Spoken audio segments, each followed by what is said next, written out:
حي على الفلاح.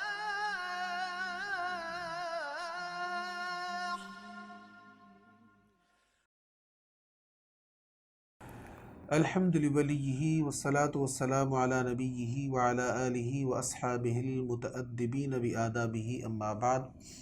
آج بحمد تعالیٰ ہمارا چوتھا پارہ شروع ہو رہا ہے. اللہ تعالیٰ ہمیں صحیح پڑھنے، سمجھنے، یاد رکھنے، اس پر عمل کرنے اور اس کو پھیلانے کی توفیق عطا فرمائے. اعوذ باللہ من الشیطان الرجیم. بسم اللہ الرحمن الرحیم. لن تنالوا البر حتى تنفقوا مما تحبون وما تنفقوا من شيء فإن الله به عليم. تم ہرگز نیکی نہیں حاصل کر سکو گے حتیٰ کہ اس چیز سے خرچ کرو جس کو تم پسند کرتے ہو، اور تم جس چیز کو بھی خرچ کرتے ہو اللہ اس کو خوب جاننے والا ہے. یہاں پر ارشاد ہوا کہ ہرگز نیکی کو تم حاصل نہیں کر سکو گے. نیکی کی اصل روح، نیکی کا اصل لطف، اصل مزہ تم اس وقت تک حاصل نہیں کر سکتے جب تک اپنی پسندیدہ چیز اللہ کی راہ میں خرچ کرو. دیکھیں، ہم اپنے استعمال کی ردی چیزیں، کوئی بھی چیز جو ہمیں پسند نہیں، اگر وہ بھی اللہ کی راہ میں خرچ کر دیں گے تو اس کا ثواب ہوگا، لیکن نیکی کا اصل لطف، اصل مزہ اس چیز کو خرچ کرنے میں ہے جو ہمیں بھی پسند ہو. اس لیے اللہ تعالیٰ کی راہ میں خرچ کرتے ہوئے کوشش یہ کرنی چاہیے جو خود کو پسند ہے اسی کو خرچ کیا جائے. یہ اصل نیکی ہے. کل الطعام کان حلا لبنی اسرائیل الا ما حرم اسرائیل علی نفسه من قبل ان تنزل التوراۃ. ہر قسم کا طعام تورات کے نزول سے پہلے بنو اسرائیل کے لیے حلال تھا، ما سوا اس کے جس کو یعقوب نے اپنے اوپر حرام کر لیا تھا. آپ کہیے، اگر تم سچے ہو تو تورات کو لا کر اس کی تلاوت کرو. نبی پاک صلی اللہ تعالیٰ علیہ وآلہ وسلم اونٹ کا گوشت تناول فرماتے تھے، اونٹنی کا دودھ بھی نوش فرماتے تھے. تو یہود اعتراض کرتے، کہتے اگر آپ ملت ابراہیم سے ہیں تو ابراہیم علیہ السلام کی شریعت میں تو اونٹ کا گوشت جو ہے یہ حرام ہے، اونٹنی کا دودھ حرام ہے، تو آپ اس کو کیوں پھر استعمال کرتے ہیں؟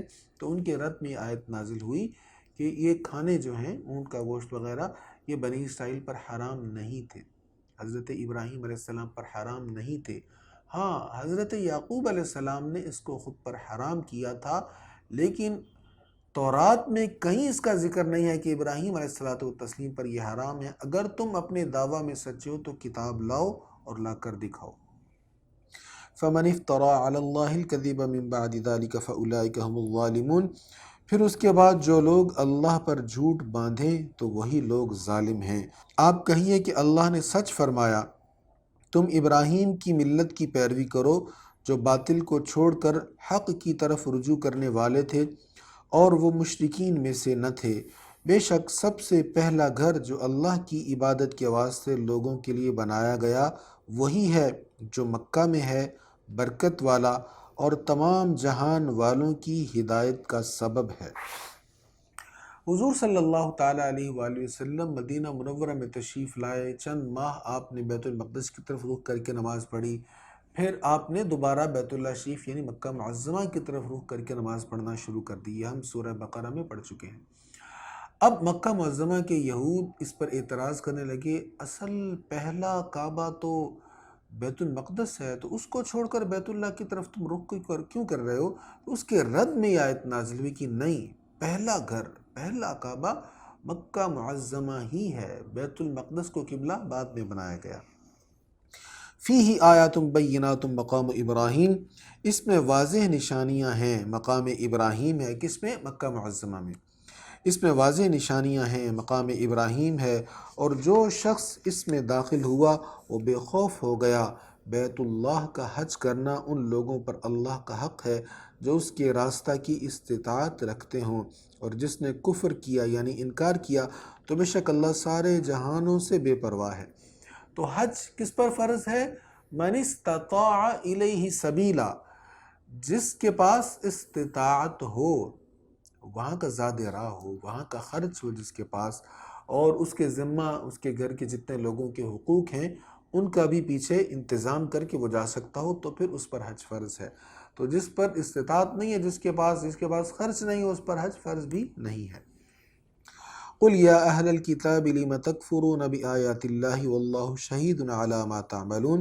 آپ کہیے اے اہل کتاب، اللہ کی آیتوں کا کیوں انکار کرتے ہو، حالانکہ اللہ تمہارے تمام اعمال پر گواہ ہے۔ آپ کہیے اے اہل کتاب، تم اللہ کے راستہ سے کیوں روکتے ہو، تم ایمان والوں کے راستہ کو بھی ٹیڑھا کرنا چاہتے ہو، حالانکہ تم خود اس دین کے برحق ہونے پر گواہ ہو، اور اللہ تمہارے اعمال سے غافل نہیں ہے۔ حضور علیہ السلام سے اللہ تعالیٰ فرما رہا ہے آپ انہیں کہیے اے اہل کتاب، تم جانتے ہو یہ حق ہے، یہ قرآن کا نزول برحق ہے، یہ اللہ کے سچے نبی ہیں، یہ جو کہہ رہے ہیں سچ کہہ رہے ہیں، تو تم حق جاننے کے باوجود حق کا انکار نہ کرو، اور تم سیدھے راستہ سے لوگوں کو گمراہ کرنے کی کوشش نہ کرو۔ يا أيها الذين آمنوا إن تطيعوا فريقا من الذين أوتوا الكتاب يردوكم بعد إيمانكم كافرين۔ اے ایمان والو، اگر تم اہل کتاب کے ایک گروہ کی اطاعت کرو گے تو وہ تمہیں تمہارے ایمان لانے کے بعد کفر کی طرف لوٹا دیں گے۔ ایک یہودی تھا، بوڑھا یہودی تھا، شاس بن قیس۔ یہ ایک دن دیکھا، اس نے دیکھا نا، اوس اور خزرج، یہ دو قبیلے تھے مدینہ منورہ کے، یہ جو صحابہ کرام کے تھے، ان کے پہلے بہت لڑائیاں تھیں، جنگ بحاث ہوئی تھی ان دونوں قبیلوں کے درمیان، اور طویل لڑائیاں تھیں، ان کی بہت سارے لوگ انہوں نے ایک دوسرے کو قتل کیے تھے، لیکن ایمان لانے کے بعد ان کے دلوں میں محبت پڑ گئی، صحبت مصطفیٰ صلی اللہ علیہ وسلم کی برکت سے یہ آپس میں بھائی بھائی ہو گئے۔ تو ایک یہودی، شیطان صفت یہودی، اس نے کیا کیا، ایک اور یہودی کو ساتھ بٹھایا اور باتیں کرنے لگے، اور اصل میں یہ آپس میں باتیں کر کے اوس اور خزرج کے صحابہ کو سنا رہے تھے، ان کو بتانے، آپس میں باتیں کیا کر رہے ہیں، جنگ بعاث کیا جنگ ہوئی تھی، اوس اور خزرج کی کیا لڑائی ہوئی تھی، کیا بہادری سے فلاں قبیلہ لڑا، اور وہ اس کا تذکرہ کرنے لگ گئے۔ اب اگر پیار محبت ہو دو بھائیوں میں، اور پھر ماضی کا وہ قصہ، ماضی کی لڑائی جھگڑے والی باتیں، ایک دوسرے کی زیادتی یاد ہوں، تو پھر دوبارہ پرانے زخم تازے ہو جاتے ہیں۔ یہ اس نے کوشش کی اور اس میں کسی حد تک کامیاب بھی ہوا۔ صحابہ کرام وہ جو دونوں قبیلوں کے تھے وہ آپس میں بحث کرنے لگے، قریب تھا کہ وہ لڑ پڑتے۔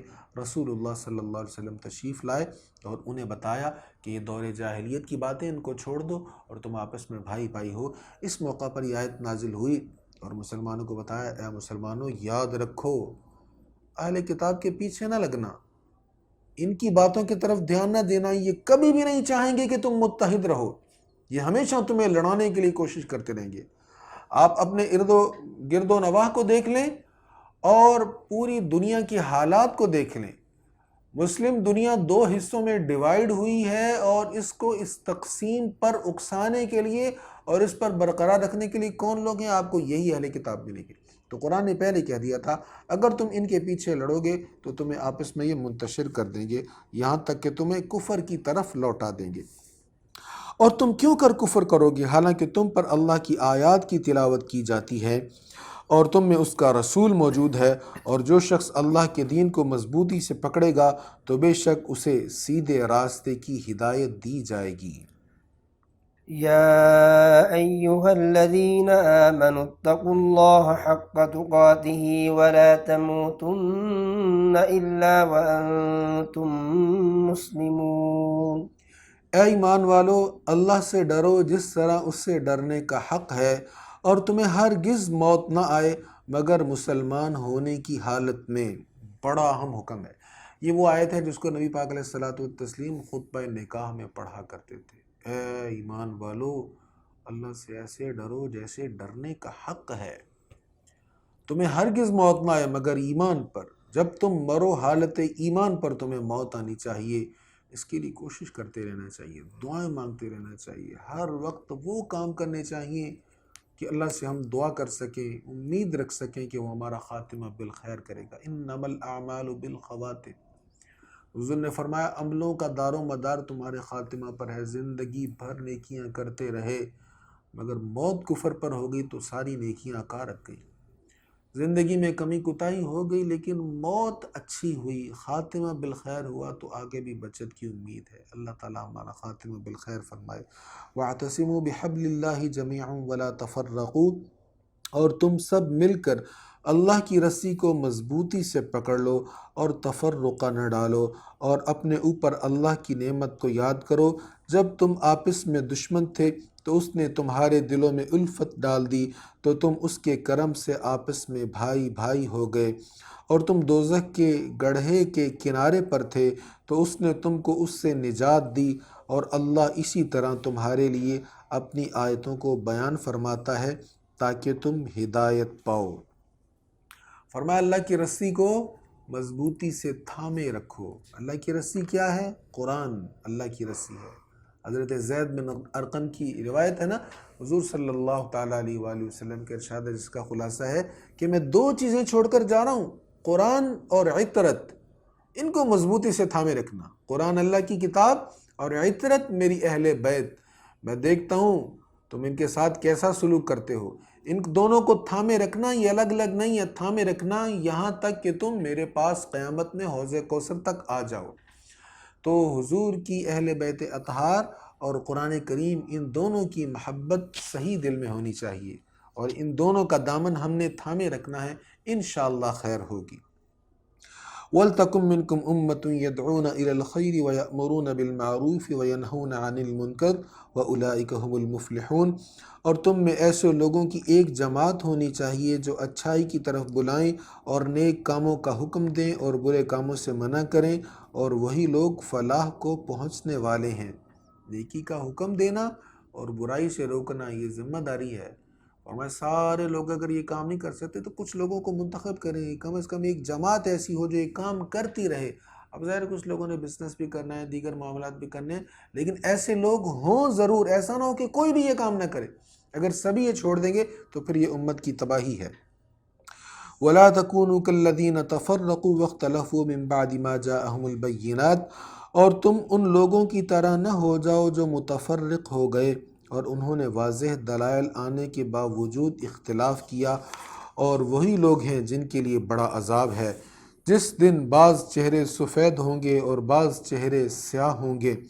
سو جن لوگوں کے چہرے سیاہ ہوں گے ان سے کہا جائے گا کیا تم نے ایمان لانے کے بعد کفر کیا؟ سو اب تم عذاب کا مزہ چکھو اس سبب سے کہ تم کفر کرتے تھے۔ اور جن لوگوں کے چہرے سفید ہوں گے سو وہ اللہ کی رحمت میں ہوں گے، وہ اس میں ہمیشہ رہیں گے۔ یہ اللہ کی آیتیں ہیں جن کو ہم آپ پر حق کے ساتھ تلاوت فرماتے ہیں، اور اللہ جہان والوں پر ظلم کا ارادہ نہیں کرتا۔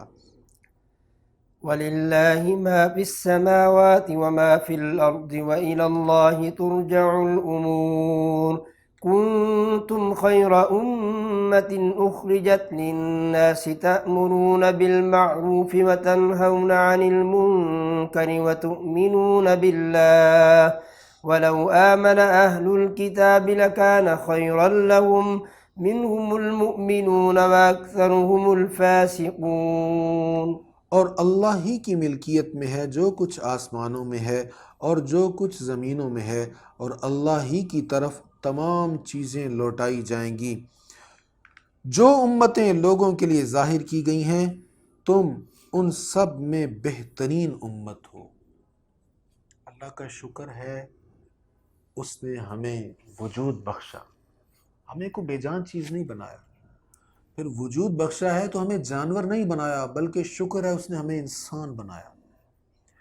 انسان بنانے کے بعد اس کی نعمت دیکھیں، اس کا کتنا بڑا شکر ہے، ہمیں صاحب ایمان بنایا، ہمیں توحید کا متوالا بنایا، ہمیں اللہ کے ماننے والا بنایا، ہمیں ایمان والا بنایا، اور اس پر بھی مزید احسان یہ کیا ہمیں نبی آخر الزمان سیدنا محمد مصطفیٰ صلی اللہ علیہ وسلم جو اللہ کے حبیب ہیں، ہمیں ان کا امتی بنایا۔ کتنی بڑی نعمت کا یہاں ذکر ہے۔ فرمایا کنتم خیر امت اخرجت للناس، جتنی امتیں ظاہر ہوئی ہیں تم ان میں سب سے بہترین ہو۔ ہم یہ بہترین کیوں ہیں؟ کیا ہم میں کوئی خوبی ہے جو پچھلی امتوں میں نہیں تھی؟ ہم میں کوئی ایکسٹرا خوبی آ گئی؟ نہیں، ہم میں کچھ نہیں ہے۔ یہ نسبت مصطفیٰ ہے صلی اللہ علیہ وسلم۔ ہم حضور صلی اللہ علیہ وسلم کی امت ہونے کی وجہ سے سب امتوں سے افضل ہیں۔ اب ذمہ داری کیا ہے ہماری؟ فرمایا جو امتیں لوگوں کے لیے ظاہر کی گئیں تم ان سب میں بہترین امت ہو، تم نیکی کا حکم دیتے ہو اور برائی سے روکتے ہو۔ نیکی کا حکم دینا، برائی سے روکنا، یہ صرف علماء کا کام نہیں ہے، ہم میں سے ہر فرد کا کام ہے۔ ہر فرد ہے ملت کے مقدر کا ستارہ۔ افراد کے ہاتھوں میں، اقبال نے کہا تھا نا، افراد کے ہاتھوں میں ہے اقوام کی تقدیر، ہر فرد ہے ملت کے مقدر کا ستارہ۔ ہم میں سے ہر کسی کی ذمہ داری ہے، جہاں تک ہم لوگوں کی اصلاح کر سکتے ہیں، اللہ ہمیں توفیق دے تو ہمیں ضرور کرنی چاہیے۔ تم نیکی کا حکم دیتے ہو اور برائی سے روکتے ہو، اور تم اللہ پر ایمان رکھتے ہو، اور اگر اہل کتاب ایمان لے آتے تو ان کے حق میں بہتر تھا، ان میں سے بعض مومن ہیں اور اکثر کافر ہیں۔ وہ تمہیں زبانی اذیت دینے کے سوا اور کوئی ضرر نہیں پہنچا سکیں گے، اور اگر وہ تم سے جنگ کریں تو تمہارے سامنے سے پیٹھ پھیر کر بھاگیں گے، پھر ان کی مدد نہیں کی جائے گی۔ وہ جہاں کہیں بھی پائے جائیں ان پر ذلت لازم کر دی گئی ہے، بجز اس کے کہ وہ کبھی اللہ کی رسی اور کبھی لوگوں کی رسی سے سہارا لیں، اور وہ اللہ کی غضب کے مستحق ہوئے اور ان پر محتاجی لازم کر دی گئی، یہ اس وجہ سے کہ وہ اللہ کی آیتوں کا کفر کرتے تھے اور نبیوں کو ناحق قتل کرتے تھے، اور اس کا سبب یہ تھا کہ انہوں نے نافرمانی کی اور وہ حد سے تجاوز کرتے تھے۔ اہل کتاب میں سے یہود کے متعلق یہ کہا گیا کہ ان پر ذلت مسلط کر دی گئی ہے، اور وہ جہاں بھی جائیں گے ذلت ان کے مقدر میں ہوگی، ہاں سہارا لیں گے کسی نہ کسی کا۔ تو آپ اس قوم کی تاریخ دیکھ لیں، ان پر ذلت ہی مسلط رہی۔ اب اگر ان کا ایک چھوٹا سا ملک بن گیا ہے اور اس میں استحکام ہے تو وہ بھی یونائٹڈ اسٹیٹ کا سہارا ہے، خود اپنے طور پر یہ مستحکم نہیں ہے، برطانیہ کا اور بہت سارے دیگر ممالک کا سہارا ہے، اور ان کی پشت پناہی کی وجہ سے یہ قائم ہے۔ یہی اس کی تفسیر کی گئی ہے، اور علماء نے یہ بھی اس کی تفسیر کی ہے کہ یہ جو ذلت مسلط کر دی گئی، اس کا تعلق اس دور کے یہود کے ساتھ تھا، آج کے یہود کے ساتھ نہیں۔ بہرحال دونوں تفسیریں میں نے آپ کے سامنے رکھ دی ہیں۔ لیسوا سواء من اہل الکتاب امۃ قائمۃ یتلون آیات اللہ آناء اللیل وہم یسجدون، وہ سب برابر نہیں ہیں۔ اہل کتاب میں سے ایک گروہ قیام کرتا ہے، رات کے اوقات میں اللہ کی آیتوں کی تلاوت کرتا ہے اور وہ سجدہ کرتے ہیں۔ سب اہل کتاب برابر نہیں ہیں۔ اہل کتاب میں سے بہت سے لوگ ایمان لائے، اور جو ایمان لائے ہیں ان کی صفات یہاں پر بیان ہو رہی ہیں۔ کیا بیان ہوئی ہیں؟ کہ وہ رات کے اوقات میں قیام کرتے ہیں، اللہ کی آیتوں کی تلاوت کرتے ہیں اور وہ سجدہ کرتے ہیں۔ یؤمنون باللہ والیوم الآخر ویأمرون بالمعروف وینہون عن المنکر ویسارعون فی الخیرات واولئک من الصالحین، وہ اللہ پر اور یوم آخرت پر ایمان رکھتے ہیں، اور وہ نیکی کا حکم دیتے ہیں اور برائی سے روکتے ہیں، اور نیک کاموں میں جلدی کرتے ہیں، اور وہی نیکوں میں سے ہیں۔ اور وہ جو بھی نیک کام کرتے ہیں ان کی ناقدری ہرگز نہیں کی جائے گی، اور اللہ متقین کو خوب جاننے والا ہے۔ بے شک جن لوگوں نے کفر کیا، ان کے مال اور ان کی اولاد ان کو اللہ کے عذاب سے ہرگز نہیں بچا سکیں گے، وہ جہنمی ہیں اور وہ اس میں ہمیشہ رہیں گے۔ وہ جس چیز کو دنیا کی زندگی میں خرچ کرتے ہیں اس کی مثال اس ہوا کی طرح ہے جس میں جلا دینے والی سخت سردی ہو، جو ان لوگوں کی کھیتوں میں پہنچے جنہوں نے اپنی جانوں پر ظلم کیا ہے، پھر وہ ہوا اس کھیت کو جلا ڈالے، اور اللہ نے ان پر ظلم نہیں کیا لیکن وہ خود اپنی جانوں پر ظلم کرتے ہیں۔ یعنی یہ لوگ اگر اللہ کی راہ میں کچھ خرچ کرتے ہیں تو اس کا کچھ فائدہ نہیں ہے انہیں۔ کیوں؟ اس لیے کہ ایمان نہیں ہے۔ ایمان ہوگا تو اللہ کے راستے میں خرچ کرنے کا آخرت میں فائدہ ہوگا، اگر ایمان نہیں ہے تو آخرت میں اس کا کوئی اجر نہیں ہوگا۔ يا أيها الذين آمنوا لا تتخذوا بطانة من دونكم لا يألونكم خبالا ودوا ما عنتم قد بدت البغضاء من أفواههم وما تخفي صدورهم أكبر قد بينا لكم الآيات إن كنتم تعقلون۔ اے ایمان والو، غیروں کو اپنا رازدار نہ بناؤ، وہ تمہاری بربادی میں کوئی کسر نہیں چھوڑیں گے۔ انہیں وہی چیز پسند ہے جس سے تمہیں تکلیف پہنچے۔ ان کی باتوں سے دشمنی تو ظاہر ہو چکی ہے، اور جو کچھ ان کے سینوں میں چھپا ہوا ہے وہ اس سے بھی زیادہ بڑا ہے۔ اگر تم عقل سے کام لیتے ہو تو ہم نے تمہارے لیے نشانیوں کو بیان کر دیا ہے۔ غیر مسلم ممالک کے ساتھ خارجہ پالیسی کیسی ہونی چاہیے، قرآن نے کھول کر بیان کر دیا۔ فرمایا غیروں کو اپنا دوست نہ بناؤ، وہ تمہاری بھلائی نہیں چاہتے۔ اپنا رازدار نہ بناؤ، وہ تمہاری خیر نہیں چاہتے۔ تمہیں کوئی تکلیف پہنچے گی وہ خوش ہوں گے۔ اور قرآن کہہ رہا ہے ان کے سینوں میں جو بغض ہے ان کی زبانوں سے، ان کے منہوں سے ظاہر ہو گیا ہے، لیکن یاد رکھو جو ان کے منہ سے نکل رہا ہے نا یہ بغض تھوڑا ہے، ان کے سینے میں بغض زیادہ ہے۔ قد بدت البغضاء من افواہہم وما تخفی صدورہم اکبر، جو ظاہر ہو گیا ان کی زبانوں سے یہ بغض ہی ہے، لیکن جو سینوں میں چھپا ہوا ہے تمہارا بغض وہ اس سے کہیں زیادہ ہے۔ میں ماضی کی طرف آپ کو لے کر جاؤں گا۔ آپ سوچیں جب نیو یارک کے ٹاورز جو تھے ان کو منہدم کیا گیا، ان کو گرایا گیا، تو اس وقت کے یونائٹڈ اسٹیٹس کے صدر نے کہا تھا اب ہم کراسیڈ کا آغاز کر رہے ہیں۔ کراسیڈ ایک خاص ٹرم ہے، اصطلاح ہے، صلیبی جنگوں کا آغاز کر رہے ہیں۔ صلیبی جنگیں کیا ہیں آپ اچھی طرح جانتے ہیں، اگر نہیں جانتے تو افسوس کی بات ہے، نہیں تو ضرور جان لیجئے۔ صلیبی جنگیں وہ جنگیں ہیں جو عیسائیوں کی مسلمانوں کے ساتھ مذہب کی بنیاد پر جنگیں تھیں۔ اب حملہ کرنے والا تو ایک گروہ تھا، مسلمانوں کا تھا یا نہیں تھا یہ تو ایک الگ چیز ہے نا، یہ بھی ایک قابل فکر بات ہے کہ وہ کون لوگ تھے، لیکن اس نے سارے مسلمانوں کو اس میں شامل کر لیا اور کہا کہ ہم ان سے مذہبی جنگ لڑیں گے۔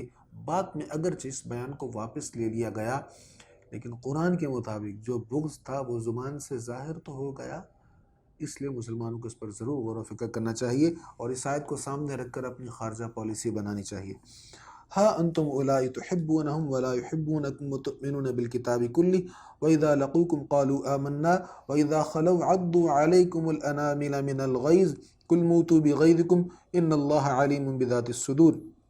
سنو تم ان سے محبت کرتے ہو حالانکہ وہ تم سے محبت نہیں کرتے، اور تم تمام کتابوں پر ایمان رکھتے ہو، اور جب وہ تم سے ملتے ہیں تو کہتے ہیں کہ ہم ایمان لے آئے، اور جب اکیلے ہوتے ہیں تو تمہارے خلاف غصہ سے انگلیاں کاٹتے ہیں۔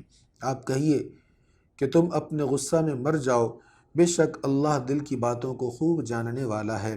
اگر تمہیں کوئی اچھائی حاصل ہو تو ان کو بری لگتی ہے، اور اگر تم کو کوئی برائی پہنچتی ہے تو یہ اس سے خوش ہوتے ہیں، اور اگر تم صبر کرو اور اللہ سے ڈرتے رہو تو ان کا مکر و فریب تمہیں کوئی نقصان نہیں پہنچا سکتا، بے شک اللہ ان کے تمام کاموں کو محیط ہے۔ تمہیں کوئی نقصان نہیں پہنچے گا، دو چیزیں کرنی، صبر کرنا ہے اور اللہ سے ڈرتے رہنا، بس یہ کرتے رہو تو کفار کی سازشیں تمہارا کچھ نہیں بگاڑ سکتے۔ وَإِذْ غَدَوْتَ مِنْ أَهْلِكَ تُبَوِّئُ الْمُؤْمِنِينَ مَقَاعِدَ لِلْقِتَالِ وَاللَّهُ سَمِيعٌ عَلِيمٌ إِذْ هَمَّتْ طَائِفَتَانِ مِنْكُمْ أَنْ تَفْشَلَا وَاللَّهُ وَلِيُّهُمَا وَعَلَى اللَّهِ فَلْيَتَوَكَّلِ الْمُؤْمِنُونَ۔ اب یہاں سے جنگ احد کے دن کا منظر بیان ہو رہا ہے، اور اس وقت تو یاد کیجئے جب آپ صبح کو اپنے گھر سے نکلے، درا حال یہ کہ آپ مومنوں کو جنگ کے لیے مورچوں پر بٹھا رہے تھے، اور اللہ بہت سننے والا خوب جاننے والا ہے۔ جب تم میں سے دو گروہ بزدلی پر تیار ہو گئے، حالانکہ اللہ ان کا مددگار تھا، اور مومنوں کو اللہ ہی پر توکل کرنا چاہیے۔ بنو حارثہ اور بنو سلمہ یہ دو گروہ گھبرا گئے، کس بات پہ؟ کہ منافقوں کا سردار عبداللہ ابن ابی اپنے 300 ساتھیوں کو لے کر نکل گیا۔ اب جب لشکر سے 300 لوگ باہر نکلیں گے تو ایک دم ذرا مورال ڈاؤن تو ہوتا ہے نا۔ اب دو گروہ جو تھے یہ صحابہ کے تھے، وہ 300 جو نکلے وہ منافقین تھے، یہ دو گروہ جو صحابہ کے تھے یہ بھی تھوڑے سے پریشان ہو گئے کہ ہم تھوڑے لوگ ہو گئے ہیں، جنگ بہت بڑی ہے۔ تو اللہ تعالیٰ نے فرمایا کہ مومنوں کو اللہ پر توکل کرنا چاہیے، تھوڑے ہو یا زیادہ ہو اللہ تعالیٰ پر ان کو بھروسہ کرنا چاہیے۔ وَلَقَدْ نَصَرَكُمُ اللَّهُ بِبَدْرٍ وَأَنْتُمْ أَذِلَّةٌ فَاتَّقُوا اللَّهَ لَعَلَّكُمْ تَشْكُرُونَ۔ إذ تقول للمؤمنين ألن يكفيكم أن يمدكم ربكم ب3,000 من الملائكة منزلين۔ اور بے شک اللہ نے بدر میں تمہاری مدد کی تھی، درا حال یہ کہ تم کمزور تھے، سو تم اللہ سے ڈرتے رہو تاکہ تم شکر ادا کرو۔ بدر کیا ہے؟ یہ ایک علاقے کا نام ہے، ایک بستی کا نام ہے جہاں پر سال بعد لوگ اکٹھے ہوتے تھے، میلہ لگتا تھا۔ اصل میں بدر ایک کنویں کا نام تھا، اور اس کنویں سے پھر وہ وادی کا نام بدر بن گیا۔ وہیں پر پھر جنگ بدر ہوئی، اور جب بدر ہوئی، بدر کی لڑائی ہوئی، تو مسلمانوں کو اللہ تعالیٰ نے فتح عطا فرما دی۔ اس کے متعلق ارشاد ہو رہا ہے کہ بدر میں بھی تو ہم نے تمہیں فتح عطا فرمائی تھی۔ اذ تقول للمؤمنین، اے رسول مکرم یاد کیجئے جب آپ مومنوں سے فرما رہے تھے، کیا تمہارے لیے یہ کافی نہیں کہ تمہارا رب 3,000 نازل کیے ہوئے فرشتوں سے تمہاری مدد فرمائے؟ ہاں کیوں نہیں، اگر تم ثابت قدم رہو اور اللہ سے ڈرتے رہو تو جس آن دشمن تم پر چڑھائی کریں گے، اسی آن اللہ 3,000 کی بجائے 5,000 نشان زدہ فرشتوں سے تمہاری مدد فرمائے گا۔ اور اللہ نے اس امداد کو محض تمہیں خوشخبری دینے کے لیے کیا ہے، اور تاکہ اس سے تمہارے دل مضبوط رہیں، اور در حقیقت مدد تو صرف اللہ کی طرف سے ہوتی ہے جو بہت غالب بڑی حکمت والا ہے۔ اور اس مدد کا باعث یہ ہے تاکہ اللہ کافروں کے ایک گروہ کو جڑ سے کاٹ دے یا انہیں شکست خوردہ کر کے رسوا کر دے تو وہ نامراد ہو کر لوٹ جائیں۔ آپ اس میں سے کسی چیز کے مالک نہیں، اللہ چاہے تو ان کافروں کی توبہ قبول فرمائے یا وہ ان کو عذاب دے، کیونکہ بے شک وہ ظلم کرنے والے ہیں۔ اور اللہ ہی کی ملکیت میں ہے جو کچھ آسمانوں میں ہے اور جو کچھ زمینوں میں ہے، وہ جسے چاہے بخش دیتا ہے اور وہ جسے چاہے عذاب دیتا ہے، اور اللہ نہایت بخشنے والا بہت رحم فرمانے والا ہے۔ تو اللہ تعالیٰ نے بدر کے میدان میں تھوڑے سے لشکر کو فرشتوں کی تائید سے مدد عطا فرمائی۔ کیا خوب شعر ہے، فضائے بدر پیدا کر فرشتے تیری نصرت کو، اتر سکتے ہیں گردوں سے قطار اندر قطار، اب بھی کچھ نہیں ہوا۔ اگرچہ ہمارا ذلت کا دور ہے، امت مسلمہ کی زبوں حالی کا دور ہے، لیکن آج بھی اگر صحابہ جیسے جذبے پیدا ہو جائیں، ایمان مضبوط ہو جائے، تو اللہ تعالیٰ آج بھی مسلمانوں کی مدد فرمائے گا انشاءاللہ۔ یا ایھا الذین آمنوا لا تأکلوا الربا اضعافا مضاعفة واتقوا اللہ لعلکم تفلحون، اے ایمان والو دگنا چوگنا سود نہ کھاؤ اور اللہ سے ڈرتے رہو تاکہ تم فلاح پاؤ۔ سود نہ کھاؤ، دگنا چوگنا سود کیا ہے؟ جیسے IMF اور ورلڈ بینک نے ہمیں سود دیا ہوا ہے، اتنی رقم نہیں ہے جتنا اس پر ہم سود دے چکے ہیں، استغفر اللہ۔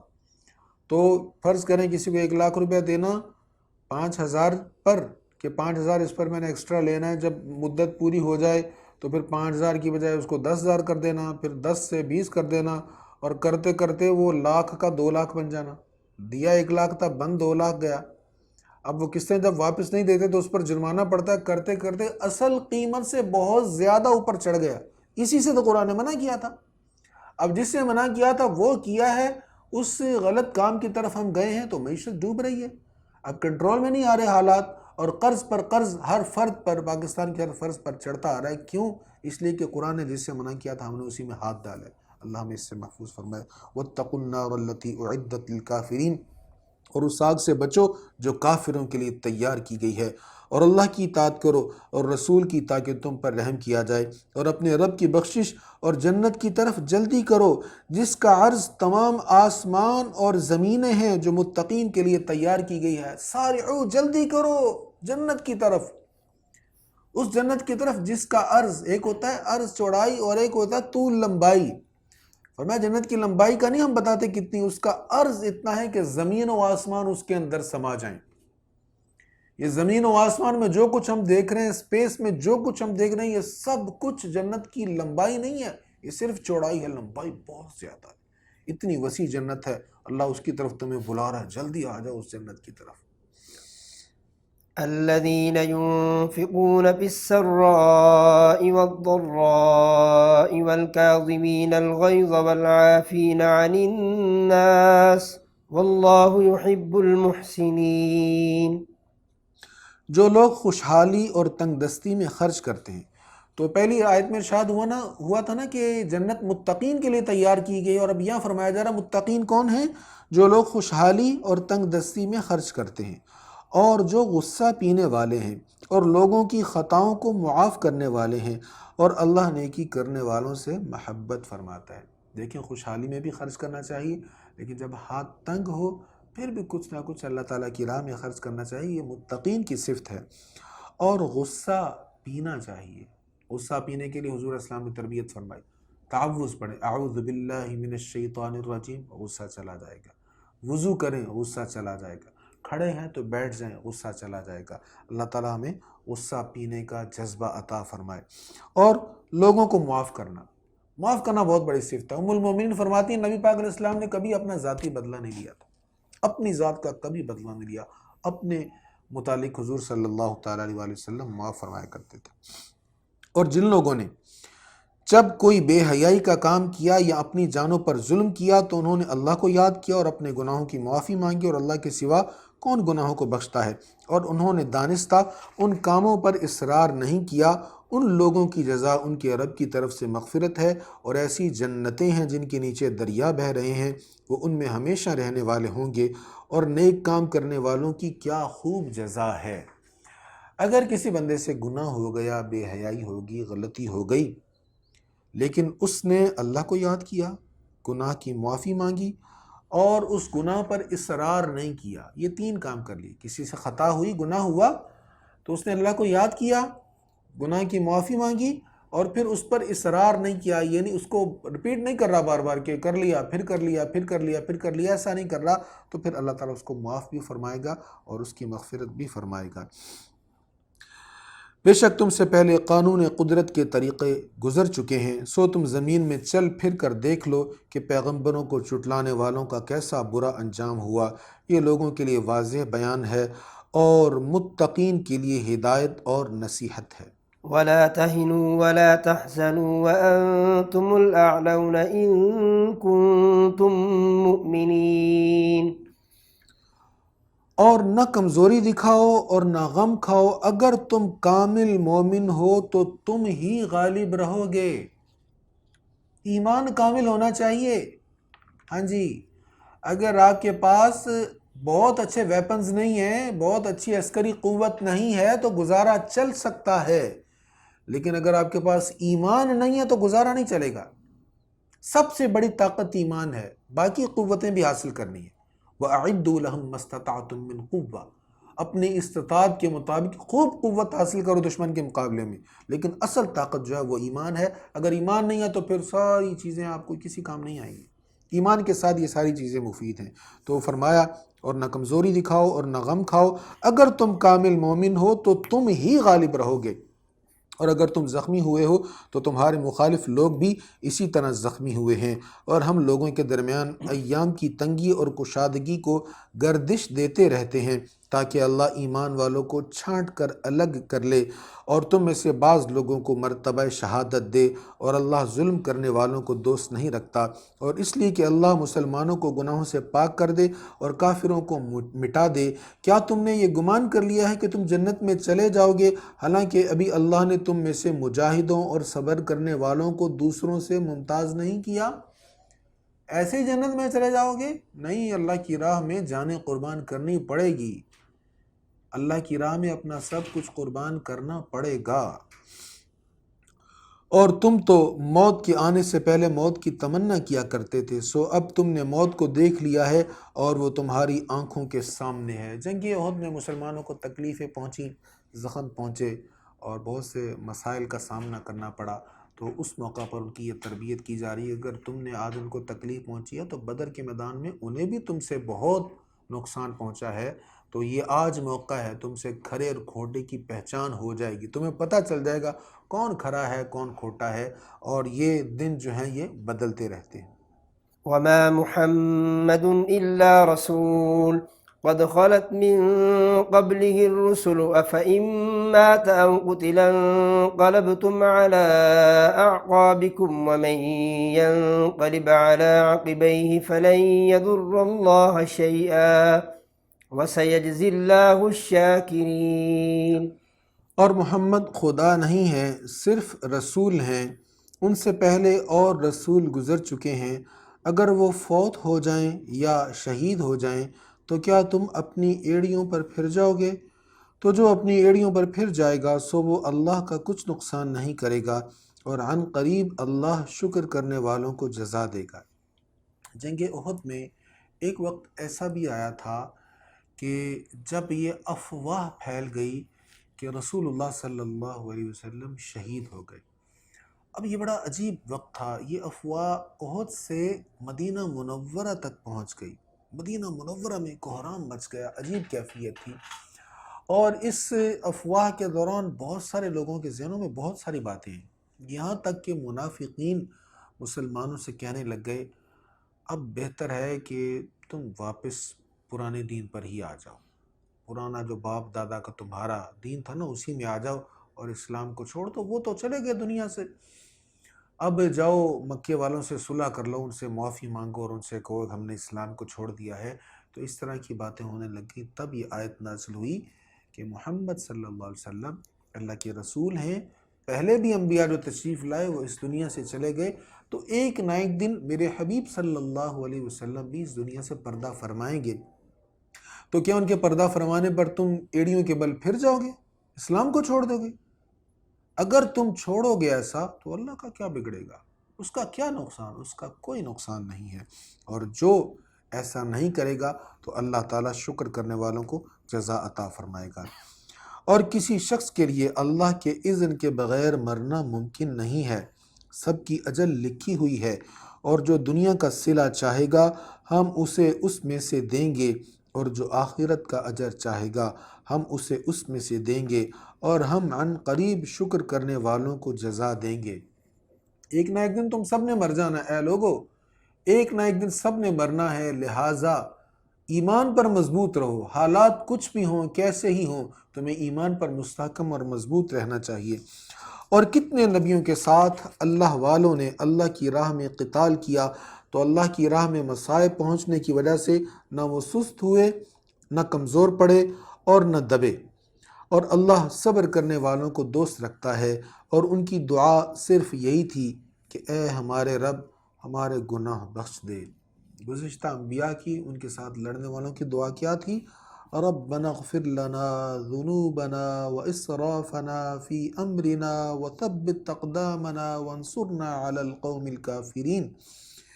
اے ہمارے رب ہمارے گناہ بخش دے اور ہمارے کام میں ہماری زیادتیاں بھی، اور ہمیں ثابت قدم رکھ اور کافروں کے خلاف ہماری مدد فرما، ہمارے کام میں کوئی خطا ہو جائے اس کو بھی معاف فرما، ہمارے گناہوں کو بھی بخش دے اور کافروں کے مقابلہ میں ہماری مدد فرما۔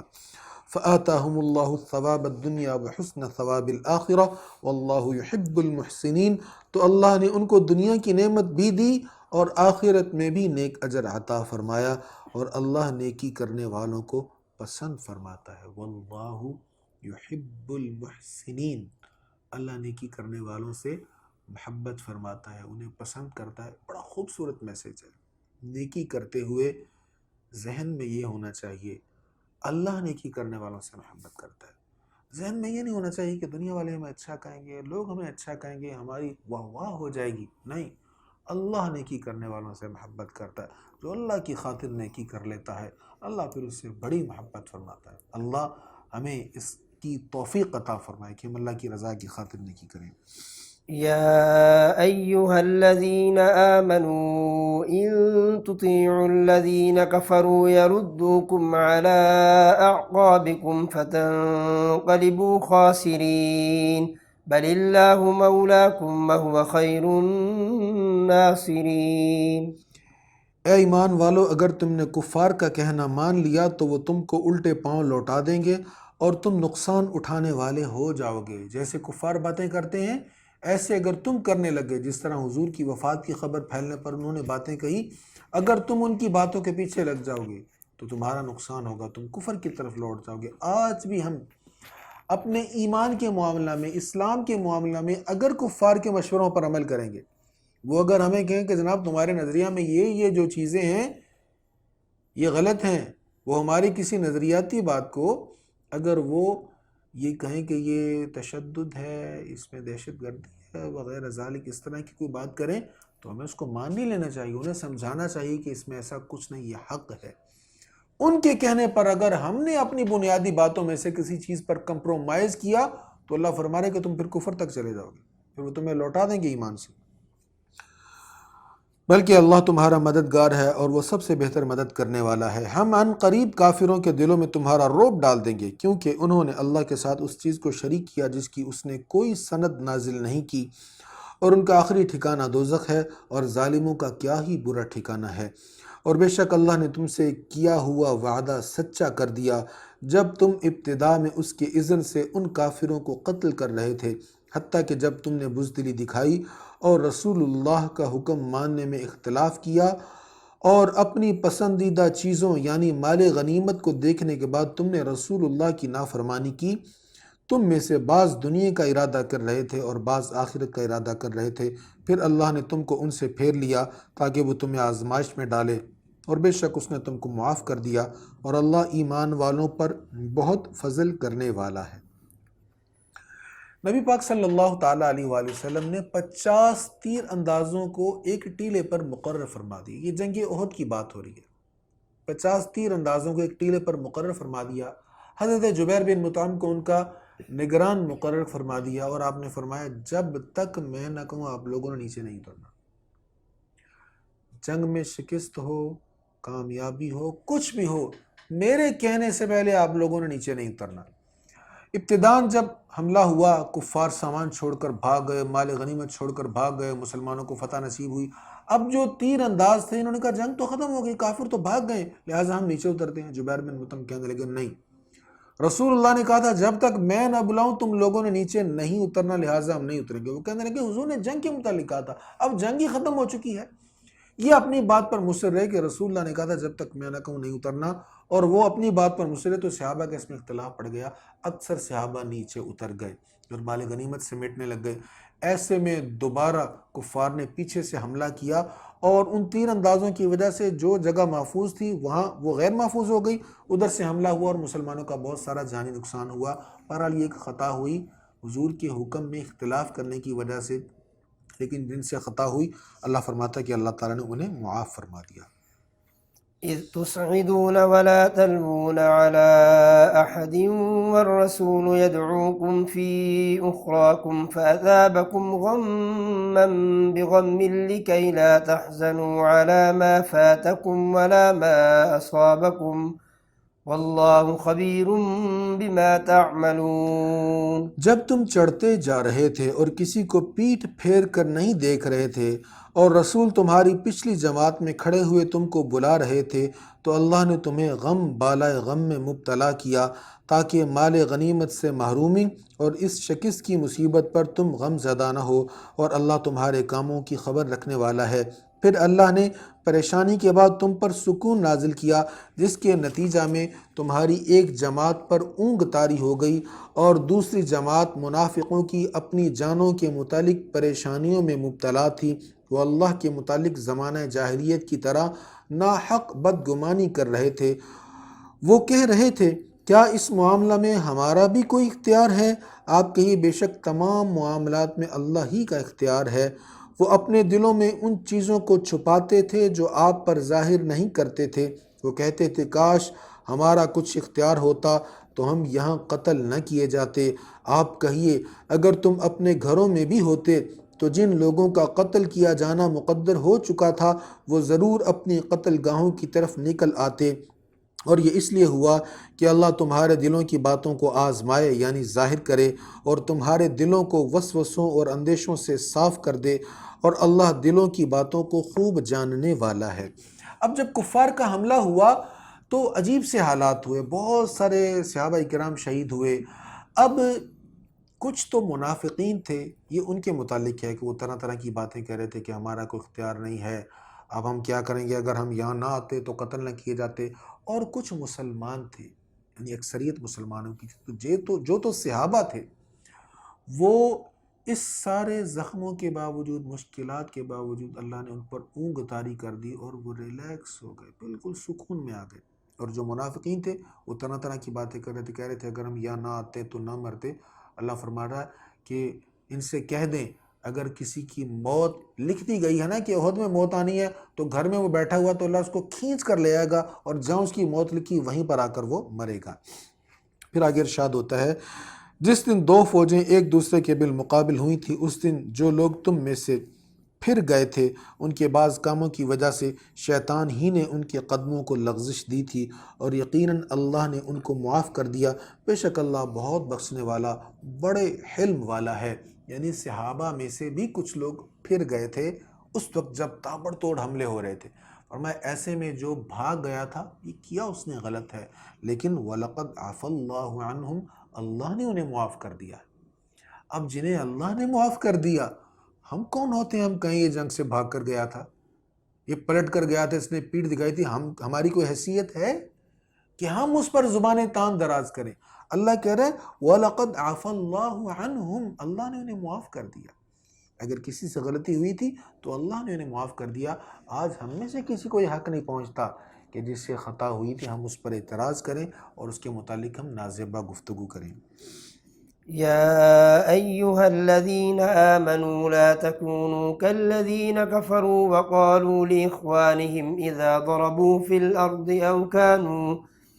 أو كانوا غزا لو كانوا عندنا ما ماتوا وما قتلوا ليجعل الله ذلك حسرة في قلوبهم والله يحيي ويميت والله بما تعملون بصير۔ اے ایمان والوں، کافروں کی مثل نہ ہو جانا۔ جب ان کے بھائی کسی لڑائی یا سفر میں گئے تو انہوں نے ان کے متعلق کہا کہ اگر وہ ہمارے پاس ہوتے تو نہ مرتے اور نہ قتل کیے جاتے، تاکہ انجام کار اللہ اس قول کو ان کی حسرت کا سبب بنا دے، اور اللہ ہی زندہ کرتا ہے اور موت طاری کرتا ہے، اور اللہ تمہارے سب کاموں کو خوب دیکھنے والا ہے۔ اور اگر تم اللہ کی راہ میں قتل کیے جاؤ تو البتہ اللہ کی مغفرت اور اس کی رحمت ان چیزوں سے بہتر ہے جن کو وہ جمع کرتے ہیں، اور اگر تم فوت ہو جاؤ یا تم قتل کیے جاؤ تو یقیناً تم اللہ ہی کی طرف جمع کیے جاؤ گے۔ فبما رحمة من الله لنت لهم ولو كنت فظا غليظ القلب لانفضوا من حولك فاعف عنهم واستغفر لهم وشاورهم في الأمر فإذا عزمت فتوكل على الله إن الله يحب المتوكلين۔ اللہ کی عظیم رحمت سے آپ مسلمانوں کے لیے نرم ہو گئے۔ حضور علیہ السلام نرم دل ہیں، آپ نرم ہو گئے، اور اگر آپ تند خو اور سخت دل ہوتے تو وہ ضرور آپ کے پاس سے بھاگ جاتے۔ فاعف عنہم، تو آپ ان کو معاف کر دیں، واستغفر لہم، اور ان کے لیے استغفار کریں، اور اہم کاموں میں ان سے مشورہ لیں، اور جب آپ کسی کام کا عزم کر لیں تو اللہ پر توکل کریں، بے شک اللہ توکل کرنے والوں کو محبوب رکھتا ہے۔ جب عزم کر لیں، سوچو بچار پہلے کرنی چاہیے، مشورہ کرنا چاہیے، لیکن جب عزم ہو جائے تو پھر اللہ پر بھروسہ کرنا چاہیے۔ إن ينصركم الله فلا غالب لكم وإن يخذلكم فمن ذا الذي ينصركم من بعده وعلى الله فليتوكل المؤمنون۔ اے مسلمانوں، اگر اللہ تمہاری مدد کرے تو تم پر کوئی غالب نہیں آ سکتا، اور اگر وہ تمہیں بے سہارا چھوڑ دے تو پھر کون ہے جو اس کے بعد تمہاری مدد کرے گا۔ اور مومنوں کو اللہ پر ہی توکل کرنا چاہیے، اور خیانت کرنا کسی نبی کی شان کے لائق نہیں ہے۔ وہ جنہوں نے وہ جگہ چھوڑی، ٹیلا چھوڑا، تیر اندازی چھوڑی اور آ کے سامان سمیٹنا شروع کیا، شاید تمہارے دل میں یہ خیال ہو کہ بعد میں ہمیں یہ سامان نہیں ملے گا، مال غنیمت نہیں ملے گا۔ فرمایا اگر تمہارے دل میں یہ خیال ہے، مفسر نے کہا کہ شاید اس کی تفسیر یہ ہے کہ تمہارے دل میں اگر یہ خیال ہے کہ بعد میں ہمیں یہ مال غنیمت میں سے حصہ نہیں ملے گا تو یہ تمہاری غلط خیال ہے، خام خیالی ہے۔ اللہ کے نبی کی شان نہیں ہے کہ وہ خیانت کرے۔ انہوں نے جب مال غنیمت کو تقسیم کرنا ہے تو 100% درست تقسیم کرنا ہے۔ جو تقسیم اللہ کی طرف سے انہیں حکم ہوگا انہوں نے وہی تقسیم کرنی۔ کوئی نبی اللہ تعالیٰ کے حکم کی نافرمانی نہیں کر سکتا اور خیانت نہیں کر سکتا، اور خیانت کرنا کسی نبی کی شان کے لائق نہیں، اور جو شخص خیانت کرے گا وہ خیانت کی ہوئی چیز کو قیامت کے دن لے کر آئے گا۔ پھر ہر شخص کو اس کے عمل کا پورا بدلہ دیا جائے گا اور ان پر ظلم نہیں کیا جائے گا۔ تو کیا جس شخص نے اللہ کی رضا کی پیروی کی وہ اس شخص کی مثل ہوگا جو اللہ کے غضب کے ساتھ لوٹا، اور اس کا ٹھکانہ دوزخ ہے، اور وہ کیسا برا ٹھکانہ ہے۔ وہ اللہ کے نزدیک مختلف درجوں والے ہیں، اور اللہ ان کے کاموں کو خوب دیکھنے والا ہے۔ لقد من الله على المؤمنين إذ بعث فيهم رسولا من أنفسهم يتلو عليهم آياته ويزكيهم ويعلمهم الكتاب والحكمة وإن كانوا من قبل لفي ضلال مبين۔ بے شک اللہ نے مومنوں پر احسان فرمایا جب انہی میں سے ایک عظیم رسول بھیجا جو ان پر اللہ کی آیات کی تلاوت کرتا ہے اور ان کے باطن کو صاف کرتا ہے اور ان کو کتاب اور حکمت کی تعلیم دیتا ہے۔ بے شک وہ اس سے پہلے ضرور کھلی گمراہی میں تھے۔ عرب کا معاشرہ کیسا معاشرہ تھا؟ حرام کھانا، شراب پینا، ایک دوسرے کا مال چھیننا، بچیوں کو زندہ درگور کر دینا، عورتوں پر ظلم کرنا، ماں کو عکاز کے بازار میں لے جا کر بیچ دینا، یہ وہ معاشرہ تھا۔ لیکن اللہ نے احسان فرمایا، اپنے عظیم رسول کو ان میں بھیجا، اور حضور علیہ الصلوۃ والتسلیم نے ان کے ظاہر کو بھی پاک کر دیا، باطن کو بھی پاک کر دیا۔ یہ کیا ہوا کہ جب تمہیں ایک مصیبت پہنچی حالانکہ تم اس سے دگنی مصیبت کفار کو پہنچا چکے تھے، پھر بھی تم نے کہا یہ مصیبت کہاں سے آئی؟ آپ کہیے کہ یہ مصیبت تمہاری ہی طرف سے آئی ہے، بے شک اللہ ہر چیز پر قادر ہے۔ اور دو فریقوں کے مقابلہ کے دن تم پر جو مصیبت آئی تھی تو وہ اللہ کے حکم سے تھی، اور اس لیے کہ اللہ مومنوں کو متمیز کر دے، مومنوں کو منافقوں سے الگ کر دے، جدا کر دے، نکھار دے، اور تاکہ اللہ منافقوں کو الگ کر دے۔ اور ان سے کہا گیا آؤ اللہ کی راہ میں جنگ کرو یا اپنے شہر کا دفاع کرو، تو انہوں نے کہا اگر ہم جانتے کہ جنگ ہوگی تو ہم ضرور تمہاری پیروی کرتے۔ اس دن وہ ایمان کی بنسبت کفر کے زیادہ قریب تھے، وہ اپنی زبانوں سے ایسی بات کہہ رہے تھے جو ان کے دلوں میں نہیں تھی، اور اللہ ان چیزوں کو زیادہ جاننے والا ہے جن کو وہ چھپاتے ہیں۔ یہ وہ لوگ ہیں جو خود تو بیٹھ رہے اور انہوں نے شہید ہونے والے اپنے بھائیوں کے متعلق کہا اگر یہ ہمارا کہنا مان لیتے تو قتل نہ کیے جاتے۔ آپ کہیے اگر تم سچے ہو تو جب تمہاری موت آئے تو اسے ٹال دینا۔ یہ کفار، یہ منافقین کہتے تھے نا، وہ اگر نہ جاتے حضور کے ساتھ تو نہ مرتے، تو اللہ نے کہہ رہا اگر تم سچے ہو نا تو پھر جب تمہاری موت آئے گی نا تو اس کو بھی ٹال لینا۔ تم یہ سمجھتے ہو کہ نہ جانے والا موت سے ٹل جائے گا؟ نہیں، موت اسی کو آئے گی جس کی موت کا وقت آ چکا ہے۔ ولا تحسبن الذين قتلوا في سبيل الله أمواتا بل أحياء عند ربهم يرزقون۔ اور جو لوگ اللہ کی راہ میں قتل کر دیے گئے ان کو مردہ نہ سمجھو، بلکہ وہ اپنے رب کے نزدیک زندہ ہیں، انہیں رزق دیا جا رہا ہے۔ اللہ نے اپنے فضل سے جو انہیں عطا فرمایا ہے وہ اس پر خوش ہیں، اور ان کے بعد والے لوگ جو ابھی ان سے نہیں ملے ان کے متعلق اس بشارت سے خوش ہو رہے ہیں کہ ان پر بھی نہ خوف ہوگا نہ وہ غمگین ہوں گے۔ وہ اللہ کی طرف سے نعمت اور فضل پر خوشی منا رہے ہیں، اور اس پر کہ اللہ مومنین کا اجر ضائع نہیں فرماتا۔ تو منافقین کہتے تھے کہ وہ مر گیا، وہ مر گیا، وہ مر گیا، اگر نہ جاتے تو نہ مرتے۔ فرمایا وہ مرے ہیں ہی نہیں۔ وَلَا تَحْسَبَنَّ الَّذِينَ قُتِلُوا فِي سَبِيلِ اللَّهِ أَمْوَاتًا، جو اللہ کی راہ میں مر گئے انہیں مردہ گمان بھی نہ کرو، مردہ نہ سمجھو، ارے وہ زندہ ہیں، انہیں رزق دیا جاتا ہے، اور جو انہیں اللہ نے اجر دیا ہے وہ اس پر بہت زیادہ خوش ہیں۔ الذين استجابوا لله والرسول من بعد ما أصابهم القرح للذين أحسنوا منهم واتقوا أجر عظيم۔ الذين قال لهم الناس إن الناس قد جمعوا لكم فاخشوهم فزادهم إيمانا وقالوا حسبنا الله ونعم الوكيل۔ جن لوگوں نے زخمی ہونے کے باوجود اللہ اور اس کے رسول کی دعوت پر لبیک کہا ان میں سے نیکی کرنے والوں اور اللہ سے ڈرنے والوں کے لیے بڑا اجر ہے۔ ان لوگوں سے بعض لوگوں نے کہا تھا کہ تمہارے مقابلہ کے لیے بہت بڑا لشکر جمع ہو چکا ہے، سو تم ان سے ڈرو، تو ان کا ایمان اور پختہ ہو گیا، اور انہوں نے کہا ہمیں اللہ کافی ہے اور وہ کیا ہی اچھا کارساز ہے۔ احد کی لڑائی کے بعد کفار نے مسلمانوں کو چیلنج کیا اور کہا آئندہ سال ہم بدر صغریٰ میں تم سے لڑائی کریں گے، جنگ کریں گے۔ مسلمان آئندہ سال جنگ کے لیے تیار ہو گئے۔ کفار نے مسلمانوں کی طرف پیغامات بھیجے، ڈرانے کے لیے اپنے لوگوں کو بھیجا کہ ان کو ڈرائیں، یہ وہاں پر نہ آئیں۔ اور ان لوگوں نے مسلمانوں سے کہا وہاں بہت بڑا لشکر جمع ہو چکا، تمہارا بڑا نقصان ہوگا اگر تم وہاں لڑنے کے لیے گئے۔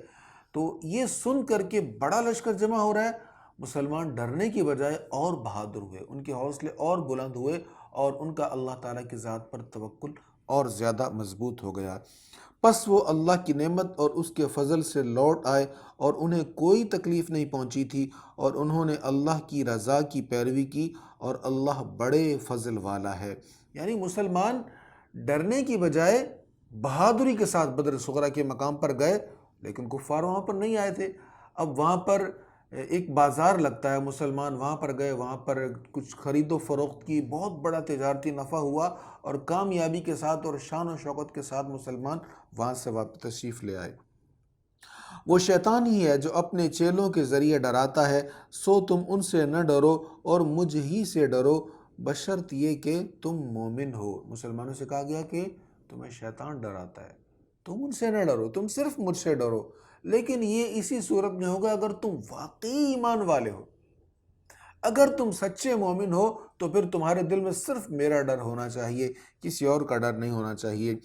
اور آپ ان لوگوں سے غم زدہ نہ ہو جو کفر کے میدان میں دوڑتے پھرتے ہیں، بے شک یہ اللہ کے دین کو کچھ ضرر نہیں پہنچا سکیں گے۔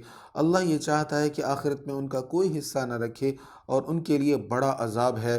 بے شک جن لوگوں نے ایمان کے بدلہ کفر کو خرید لیا، وہ اللہ کے دین کو ہرگز کوئی نقصان نہیں پہنچا سکیں گے اور ان کے لیے دردناک عذاب تیار ہے۔ اور کافر ہرگز یہ گمان نہ کریں کہ ہم ان کو محض ان کی بھلائی کے لیے ڈھیل دے رہے ہیں، ہم تو ان کو صرف اس لیے ڈھیل دے رہے ہیں کہ ان کے گناہ کا عذاب زیادہ ہو اور ان کے لیے ذلت والا عذاب ہے۔ اللہ کی شان نہیں کہ وہ مومنوں کو اس حال پر چھوڑ دے جس پر آج کل تم ہو، حتیٰ کہ وہ ناپاک کو پاک سے الگ کر دے، اور اللہ کی شان نہیں ہے کہ تم عام مسلمانوں کو غیب پر مطلع کرے، لیکن اللہ غیب پر مطلع کرنے کے لیے جن کو چاہتا ہے چن لیتا ہے، اور وہ اللہ کے سب رسول ہیں۔ سو تم اللہ اور اس کے رسولوں پر ایمان برقرار رکھو، اور اگر تم ایمان اور تقوی پر برقرار رہے تو تمہارے لیے بہت بڑا اجر ہے۔ اب یہاں پر یہ بھی بات بیان ہو گئی کہ علم غیب جو ہے وہ ہر کسی کو اللہ تعالیٰ نہیں عطا فرماتا، اللہ تعالیٰ چن لیتا ہے جن کو علم غیب عطا فرماتا ہے، اور وہ اس کے رسول ہیں جن کو اللہ تعالیٰ علم غیب عطا فرماتا ہے۔ یہ آیت نمبر 179 ہے آل عمران کی، جس میں بیان ہوا کہ اللہ تعالیٰ اپنے رسولوں کو علم غیب عطا فرماتا ہے۔ ولا يحسبن الذين يبخلون بما آتاهم الله من فضله هو خيرا لهم بل هو شر لهم سيطوقون ما بخلوا به يوم القيامة ولله ميراث السماوات والأرض والله بما تعملون خبير۔ جو لوگ ان چیزوں میں بخل کرتے ہیں جو انہیں اللہ نے اپنے فضل سے دی ہیں، وہ ہرگز یہ گمان نہ کریں کہ وہ ان کے حق میں بہتر ہے، بلکہ وہ ان کے حق میں بہت برا ہے۔ عن قریب ان کے گلے میں قیامت کے دن اس کا طوق بنا کر ڈالا جائے گا جس کے ساتھ وہ بخل کرتے تھے، اور آسمانوں اور زمینوں کا اللہ ہی وارث ہے، اور اللہ تمہارے تمام کاموں کی خبر رکھنے والا ہے۔ بخل کی یہاں پر مذمت کی گئی، اور جس چیز میں بخیل بخل کر کے اس کو روکتا ہے، جس مال کو، جس سونا چاندی کو اپنے تصرف اور اپنے قبضہ میں رکھتا ہے اور حقداروں کو نہیں دیتا، قرآن کہہ رہا ہے اس کا طوق بنا کے قیامت کے دن اس کے گلے میں ڈالا جائے گا۔ یہ کون سا مال؟ وہ مال جس میں غریبوں کا حق نہیں دیا گیا، زکوٰۃ ادا نہیں کی گئی، فطرانہ ادا نہیں کیا گیا۔ جو صدقہ لازم ہے، واجب ہے، صدقات واجبہ جو ادا نہیں کرے گا، یہ اس کے لیے وعید ہے۔ اللہ تعالیٰ ہمیں بخل سے بچائے۔ بخل بھی نہیں اچھا، فضول خرچی بھی نہیں اچھی، میانہ روی اچھی ہے۔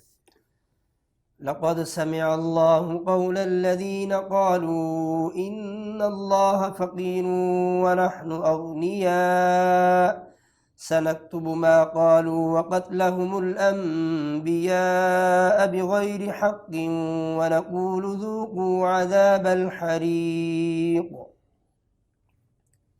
بے شک اللہ نے ان لوگوں کا قول سن لیا جنہوں نے کہا تھا اللہ فقیر ہے اور ہم غنی ہیں، عن قریب ہم ان کا قول لکھ لیں گے اور ان کا نبیوں کو ناحق قتل کرنا بھی لکھ لیں گے، اور ہم کہیں گے کہ دوزخ کی آگ کا عذاب چکھو۔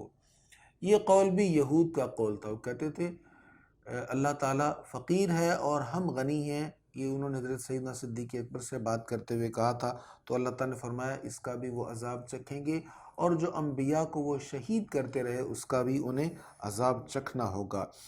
یہ تمہارے ان اعمال کی سزا ہے جو تم نے پہلے اپنے ہاتھوں سے کیے تھے، اور بے شک اللہ بندوں پر ظلم کرنے والا نہیں ہے۔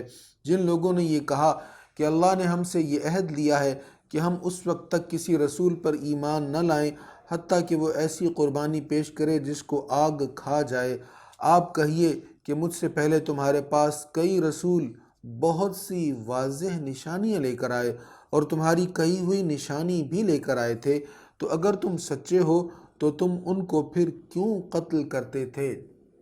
تم جو کہتے ہو کہ ہماری مرضی کے مطابق کا معجزہ دکھائیں تو پھر ہم ایمان لائیں گے، تو اللہ تعالیٰ کہہ رہا ہے پھر پہلے نبیوں نے بھی تو معجزات دکھائے تھے نا، تمہاری ڈیمانڈ کے مطابق معجزات دکھائے تھے، تم نے پھر بھی انہیں قتل کیا تھا۔ سو اگر یہ آپ کی تکذیب کریں تو آپ سے پہلے کئی عظیم رسولوں کی تکذیب کی گئی ہے جو واضح نشانیاں اور آسمانی صحیفے اور روشن کتاب لے کر آئے تھے۔ ہر شخص موت کا ذائقہ چکھنے والا ہے، اور تمہارے کاموں کی جزا تو قیامت کے دن ہی دی جائے گی۔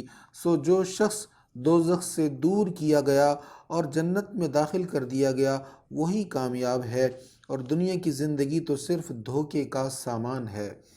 یہاں پر بڑی اہم بات ہے، دیکھیں ہم میں سے ہر کوئی کامیابی چاہتا ہے، ہر کوئی چاہتا ہے وہ کامیاب ہو جائے۔ صبح سے لے کر شام تک، شام سے لے کر صبح تک ہم کامیابی کے پیچھے بھاگتے رہتے ہیں، سوچتے رہتے ہیں، غور و فکر کرتے رہتے ہیں، پوری کوشش توانائیاں صرف کرتے ہیں کہ ہم کامیاب ہو۔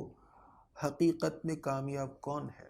اللہ فرما رہا ہے فَمَنْ زُحْزِحَ عَنِ النَّارِ وَأُدْخِلَ الْجَنَّةَ فَقَدْ فَازَ۔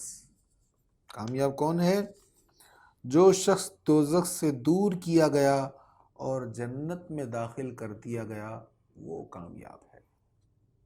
یہ دنیا جیسی بھی ہے مختصر سی ہے، زندگی مختصر ترین زندگی ہے، بالآخر اس نے ختم ہو جانا ہے، لیکن آخرت کی زندگی کبھی ختم ہونے والی نہیں ہے۔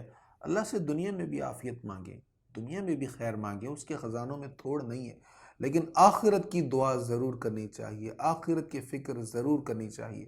اللہ تعالی ہمارا خاتمہ خیر والا فرمائے، ہمیں آخرت کی بھی بھلائی عطا فرمائے، دنیا کی بھی بھلائی عطا فرمائے۔ لَتُبْلَوُنَّ فِي أَمْوَالِكُمْ وَأَنفُسِكُمْ وَلَتَسْمَعُنَّ مِنَ الَّذِينَ أُوتُوا الْكِتَابَ مِنْ قَبْلِكُمْ وَمِنَ الَّذِينَ أَشْرَكُوا أَذًى كَثِيرًا وَإِن تَصْبِرُوا وَتَتَّقُوا فَإِنَّ ذَلِكَ مِنْ عَزْمِ الْأُمُورِ۔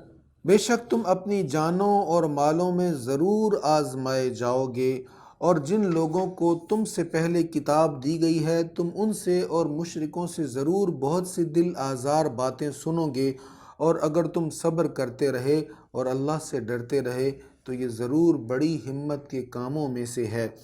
اور یاد کیجئے جب اللہ نے اہل کتاب سے یہ عہد لیا کہ تم اس کو ضرور لوگوں سے بیان کرنا اور اس کو نہ چھپانا، تو انہوں نے اس عہد کو اپنے پس پشت پھینک دیا اور اس کے بدلہ میں تھوڑی قیمت لی، سو وہ کیسی بری چیز ہے جس کو یہ خرید رہے ہیں۔ ان کے متعلق ہرگز نہ سمجھنا جو اپنے کاموں پر خوش ہوتے ہیں اور جو یہ پسند کرتے ہیں کہ ان کاموں پر ان کی تعریف کی جائے جو انہوں نے نہیں کیے، ان لوگوں کے متعلق ہرگز یہ گمان نہ کرنا کہ وہ عذاب سے نجات پا جائیں گے، اور ان کے لیے دردناک عذاب ہے۔ اور آسمانوں اور زمینوں کا ملک اللہ ہی کی ملکیت میں ہے، اور اللہ ہر چیز پر قادر ہے۔ إن في خلق السماوات والأرض واختلاف الليل والنهار لآيات لأولي الألباب الذين يذكرون الله قياما وقعودا وعلى جنوبهم ويتفكرون في خلق السماوات والأرض ربنا ما خلقت هذا باطلا سبحانك فقنا عذاب النار۔ بلا شبہ آسمانوں اور زمینوں کی پیدائش اور رات اور دن کے اختلاف میں عقل والوں کے لیے ضرور نشانیاں ہیں۔ جو لوگ کھڑے ہوئے اور بیٹھے ہوئے اور کروٹ کے بل لیٹے ہوئے اللہ کا ذکر کرتے رہتے ہیں اور آسمانوں اور زمینوں کی پیدائش میں غور و فکر کرتے رہتے ہیں اور کہتے ہیں اے ہمارے رب تو نے یہ سب کچھ بیکار پیدا نہیں کیا، تو پاک ہے، سو ہمیں دوزخ کے عذاب سے بچا لے۔ اے ہمارے رب تو نے جس کو دوزخ میں داخل کر دیا سو تو نے اس کو ضرور رسوا کر دیا اور ظالموں کا کوئی مددگار نہیں ہے۔ اے ہمارے رب بے شک ہم نے ایک منادی کو ایمان کی ندا کرتے ہوئے سنا کہ اے لوگو تم اپنے رب پر ایمان لے آؤ، سو ہم ایمان لے آئے۔ اے ہمارے رب تو ہمارے گناہوں کو بخش دے اور ہماری خطاؤں کو مٹا دے اور ہمارا خاتمہ نیک لوگوں کے ساتھ کر۔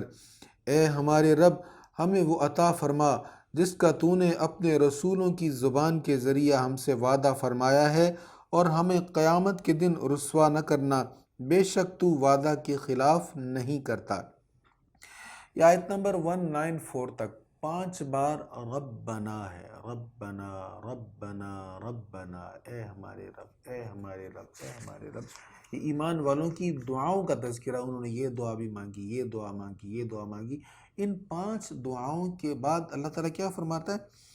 فَاسْتَجَابَ لَهُمْ رَبُّهُمْ أَنِّي لَا أُضِيعُ عَمَلَ عَامِلٍ مِّنْكُمْ مِّنْ ذَكَرٍ أَوْ أُنْثَىٰ، سو ان کے رب نے ان کی دعا قبول فرمائی، ان کے رب نے ان کی دعا قبول فرمائی۔ حضرت سیدنا امام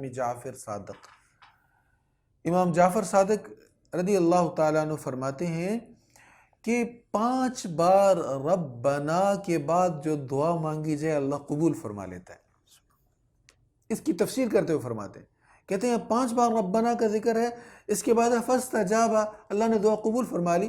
تو امام جعفر فرماتے ہیں کہ 5 بار جب انسان ربنا کہے، 5 بار ربنا کہہ کر اللہ سے دعا مانگے تو اللہ تعالیٰ اس کی دعا کو قبول فرما لیتا ہے۔ سو ان کے رب نے ان کی دعا قبول فرمائی کہ بے شک میں تم میں سے کسی عمل کرنے والے کا عمل ضائع نہیں کرتا، خواہ وہ مرد ہو یا عورت، تم سب ایک دوسرے کے ہم جنس ہو۔ سو جن لوگوں نے ہجرت کی اور ان کو ان کے گھروں سے نکال دیا گیا اور ان کو میری راہ میں اذیتیں پہنچائی گئیں، اور جنہوں نے جہاد کیا اور جو شہید کر دیے گئے، میں ضرور ان کے سب گناہ مٹا دوں گا اور ان کو ضرور ان جنتوں میں داخل کروں گا جن کے نیچے سے دریا بہتے ہیں۔ یہ اللہ کی طرف سے ثواب ہوگا اور اللہ ہی کے پاس بہترین ثواب ہے۔ لا يغرنك تقلب الذين كفروا في البلاد متاع قليل ثم مأواهم جہنم وبئس المہاد۔ اے مخاطب، کافروں کا شہروں میں خوشحالی سے گھومنا پھرنا تمہیں ہرگز دھوکے میں نہ ڈالے۔ لا یغرنک تقلب الذین کفروا فی البلاد، بڑی اہم بات ہے، خصوصاً آج کے دور میں جب ہم دنیا کے کفار کو عیش و عشرت کرتا دیکھتے ہیں، مال و اسباب کی فراوانی دیکھتے ہیں، سہولیات کی فراوانی دیکھتے ہیں، تو مسلمانوں کو تھوڑا سا کمپلیکس ہوتا ہے کہ ہم شاید بہت پیچھے ہیں۔ اللہ فرما رہا ہے اے مخاطب، کافروں کا شہروں میں خوشحالی سے گھومنا پھرنا تمہیں ہرگز دھوکے میں نہ ڈال دے۔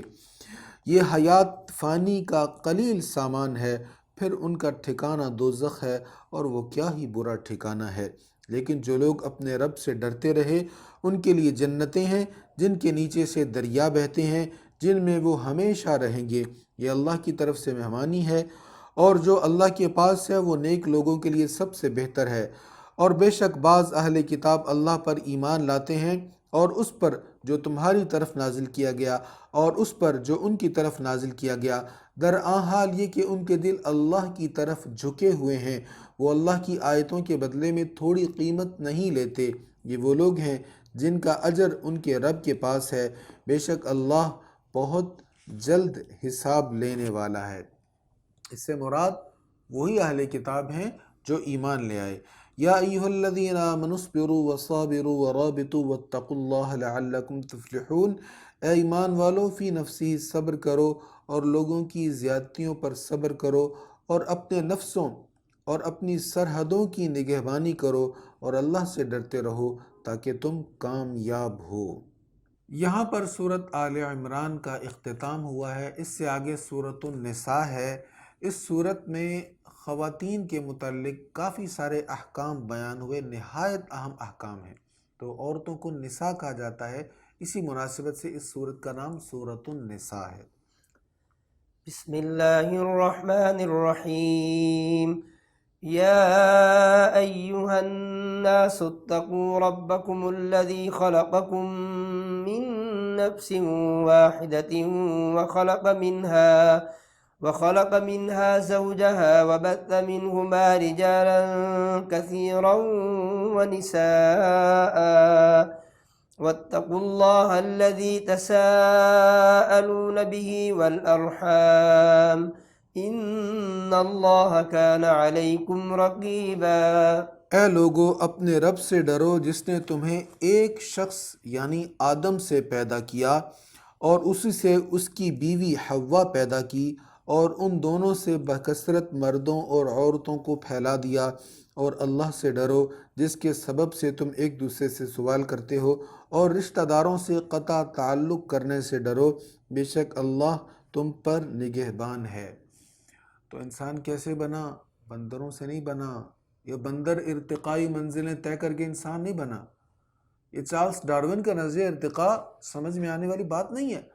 اگر بندر ارتقائی منزلیں طے کرتے کرتے انسان بنا ہے تو بھائی انسان ارتقائی منزلیں طے کرتے کرتے کچھ اور کیوں نہیں بنا؟ یہ ابھی تک انسان کا انسان ہی کیوں ہے؟ تو فرمایا یہ انسان جو ہے یہ بندر سے نہیں بنا، بلکہ ایک شخص سے، آدم سے اللہ تعالیٰ نے اسی سے اس کا جوڑا بنایا، سیدہ حوا کو پیدا کیا اور اسی سے سارے انسانوں کو بنایا۔ یہ قرآن کریم کا پیغام ہے اور یہ ہمیں بتایا جا رہا ہے کہ انسانیت کا آغاز کہاں سے ہوا۔ پھر آگے ارشاد ہوا کہ ذو رحم رشتہ داروں سے قطع تعلق ہی نہ کرو، خونی رشتہ داروں سے تعلق مت توڑو۔ پھر ارشاد ہے اور یتیموں کو ان کے اموال دے دو اور اپنے خراب مال کو ان کے اچھے مال کے ساتھ تبدیل نہ کرو اور ان کے مال کو اپنے مال کے ساتھ ملا کر نہ کھاؤ، بے شک یہ بہت بڑا گناہ ہے۔ اگر کوئی یتیم کا سرپرست ہے، اس کے پاس یتیم کا مال بطور امانت محفوظ ہے، تو اس کو یہ اجازت نہیں ہے کہ اپنی کوئی ناکارہ چیز کو یتیم کے کھاتے میں ڈال دے اور یتیم کی اچھی چیزوں کو اپنے استعمال میں لے آئے، یہ جائز نہیں ہے۔ اور یتیم کے مال کو کسی ایسے طریقے سے اپنے مال میں مکس کر دینا کہ یتیم کے مال میں سے کچھ حصہ ہی ہڑپ کر جائے، یہ بھی اس کے لیے جائز نہیں ہے۔ وَإِنْ خِفْتُمْ أَلَّا تُقْسِطُوا فِي الْيَتَامَى فَانكِحُوا مَا طَابَ لَكُم مِّنَ النِّسَاءِ مَثْنَىٰ وَثُلَاثَ وَرُبَاعَ فَإِنْ خِفْتُمْ أَلَّا تَعْدِلُوا فَوَاحِدَةً أَوْ مَا مَلَكَتْ أَيْمَانُكُمْ ذَلِكَ أَدْنَىٰ أَلَّا تَعُولُوا وَآتُوا النِّسَاءَ صَدُقَاتِهِنَّ نِحْلَةً فَإِن طِبْنَ لَكُمْ عَن شَيْءٍ مِّنْهُ نَفْسًا فَكُلُوهُ هَنِيئًا مَّرِيئًا۔ نکاح اور شادی کے حوالے سے آیت نمبر 3 اور 4 میں بڑے اہم احکام بیان ہوئے۔ ارشاد ہے اور اگر تمہیں یہ اندیشہ ہو کہ تم یتیم لڑکیوں میں انصاف نہ کر سکو گے تو تمہیں جو عورتیں پسند ہوں ان سے نکاح کرو، 2 سے، 3 سے اور 4 سے۔ پس اگر تمہیں یہ خدشہ ہو کہ تم ان میں عدل نہ کر سکو گے تو صرف ایک سے نکاح کرو یا اپنی مملوکہ کنیزوں سے استمتاع کرو، یہ اس سے زیادہ قریب ہے کہ تم کسی ایک کی طرف جھک جاؤ۔ فرمایا یتیم لڑکی کے اگر تم حقوق پورے کرو گے، اس سے محبت دو گے اور اس کے ساتھ خیر والا معاملہ کرو گے تو اس کے ساتھ نکاح کرو۔ اس لیے نکاح نہ کرو کہ یتیم ہے اور اس کا کوئی سہارا نہیں، میں نے ترس کھا کے اس کے ساتھ نکاح کیا ہے۔ بھئی ایسا ترس کھانا جس میں بعد میں اس پر ظلم ہو، اس کے حقوق ادا نہ ہو، اس کی اسلام اجازت نہیں دیتا۔ جس کو پسند کرتے ہیں اسی سے کر لیں۔ یتیم سے کرنا بہت اچھی بات ہے، اچھی بات ہے، بڑی خوبی ہے، اس میں کئی طرح کی نیکیاں، لیکن اس کے حقوق ضرور ادا کریں۔ تو پھر ارشاد ہوا اگر تم اس کے حقوق نہیں ادا کر سکتے تو پھر اس سے نکاح نہ کرو، اسی سے کرو جس کو تم پسند کرتے ہو۔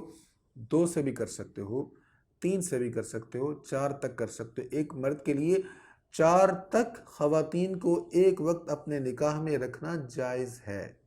لیکن آگے بڑی اہم بات ہے، فَإِنْ خِفْتُمْ أَلَّا تَعْدِلُوا فَوَاحِدَةً، اگر تمہیں یہ اندیشہ ہو کہ تم ان میں انصاف نہیں کر سکو گے، ایک سے زائد بیویوں میں تم انصاف نہیں کر سکو گے، تو پھر تم ایک کے ساتھ ہی کرو۔ جو انصاف نہیں کر سکتا اس کو ایک سے زائد کی نکاح کی اجازت نہیں ہے۔ اور پھر ارشاد ہے وَآتُوا النِّسَاءَ صَدُقَاتِهِنَّ نِحْلَةً، اور عورتوں کو ان کے مہر خوشی سے ادا کرو۔ تو پھر اگر وہ خوشی سے اس مہر میں سے تم کو کچھ دیں تو اس کو مزے مزے سے کھاؤ۔ مہر ایسے نہیں ادا کرنا چاہیے کہ آپ اس پر احسان کر رہے ہیں، اس کو تانے دے رہے ہیں اور اس کو بار بار سنا رہے تمہارا اتنا زیادہ مہر تمہارے گھر والوں نے دے دیا، تمہیں بیچ دیا معاذ اللہ۔ مہر کی ادائیگی کے حوالے سے ہمارے معاشرے میں بہت سارے ایسے انداز ہیں جو بڑے تضحیک آمیز ہوتے ہیں، تکلیف ہوتی ہے۔ مہر ادا کرنے والے لڑکے والے یہ سوچیں آخر ان کی بھی بیٹی ہے، اس کے ساتھ بھی ایسا رویہ ہو سکتا ہے، اس کا ضرور خیال کرنا چاہیے۔ مہر عورت کا حق ہے، جتنا چاہے مہر کی ڈیمانڈ ہو سکتی ہے، اس میں اس کو کچھ نہیں کہا جا سکتا۔ تو یہاں پر یہ بیان ہے کہ مہر جو ادا کرنا ہے وہ خوشی سے ادا کرنا ہے، اور پھر اگر وہ خوشی سے خود چھوڑ دے مہر کا کچھ حصہ تو ٹھیک ہے، انجوائے کریں، وہ لے سکتے ہیں آپ، لیکن اگر وہ خوشی سے چھوڑے، زبردستی مہر معاف کروانا جائز نہیں ہے۔ پھر ارشاد ہے اور کم عقلوں کو اپنے وہ مال نہ دو جن کو اللہ نے تمہاری گزر اوقات کا ذریعہ بنایا ہے، اور اس مال میں سے ان کو کھلاؤ اور پہناؤ اور ان سے خیر خواہی کی بات کرو۔ اپنا مال کسی کم عقل کو نہیں دینا چاہیے۔ اولاد اگر سمجھدار نہیں ہے تو اس کے ہاتھ میں مال نہیں پکڑانا چاہیے۔ اس معاملے میں اولاد کو آزماتے رہنا چاہیے، جب تک وہ سمجھدار نہ ہو اس کو اپنا مال نہیں دینا چاہیے۔ لوگ بڑا پچھتاتے ہیں، اپنی کرسی پر اپنی جگہ پر اپنے بیٹوں کو بٹھا دیتے ہیں جو ابھی میچور نہیں ہوتے، اور نتیجہ یہ ہوتا ہے کہ پھر ہاتھ ملتے ہوئے رہ جاتے ہیں۔ وابتلوا اليتامى حتى إذا بلغوا النكاح فإن آنستم منهم رشدا فادفعوا إليهم أموالهم ولا تأكلوها إسرافا وبدارا أن يكبروا ومن كان غنيا فليستعفف ومن كان فقيرا فليأكل بالمعروف فإذا دفعتم إليهم أموالهم فأشهدوا عليهم وَكَفَى بِاللَّهِ حَسِيبًا۔ اور یتیموں کا بطور تربیت امتحان لیتے رہو حتیٰ کہ جب وہ نکاح کی عمر کو پہنچ جائیں، اور تم ان میں سمجھداری کے آثار دیکھو تو ان کے مال ان کے حوالے کر دو، اور ان کے مال کو فضول خرچ کر کے ان کے بڑے ہونے کے خوف سے جلدی جلدی نہ کھاؤ۔ اور جو یتیم کا ولی مالدار ہو وہ ان کا مال کھانے سے بچتا رہے، اور جو حاجت مند ہو وہ دستور کے موافق کھا لے۔ پھر جب تم ان کے مال ان کے حوالے کر دو تو ان پر گواہ بنا لو، اور اللہ کافی ہے حساب لینے والا۔ جو یتیم کا سرپرست ہے، جس کے پاس یتیم کا مال بطور امانت پڑا ہوا ہے، اس کی ذمہ داری ہے یتیم کو آزماتا رہے، اس کو چیک کرتا رہے کہ اب وہ سمجھدار ہو گیا ہے، اپنے مال کی حفاظت کر سکتا ہے، بڑا ہو گیا ہے۔ جب وہ اپنے مال کی حفاظت کر سکتا ہو اس وقت اس کا مال اس کے سپرد کر دینا چاہیے، اور مال سپرد کرتے وقت کوئی نہ کوئی گواہ بھی بنا لینا چاہیے۔ قرآن اس کو بیان کر رہا ہے۔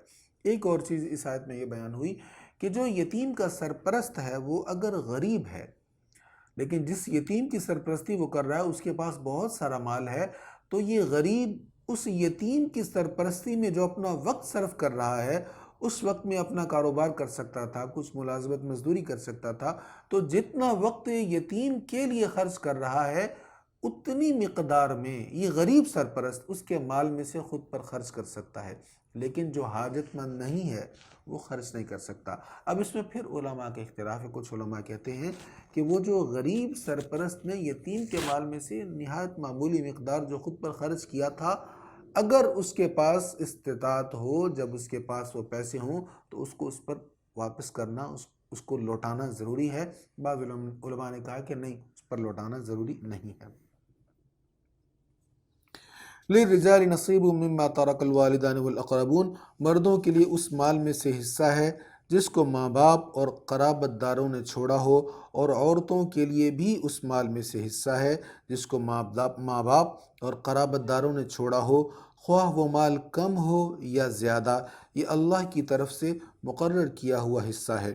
اور جب ترکہ کی تقسیم کے وقت غیر وارث قرابت دار، یتیم اور مسکین بھی موجود ہوں تو اس ترکہ سے انہیں بھی کچھ دے دو اور ان سے خیر خواہی کی بات کہو۔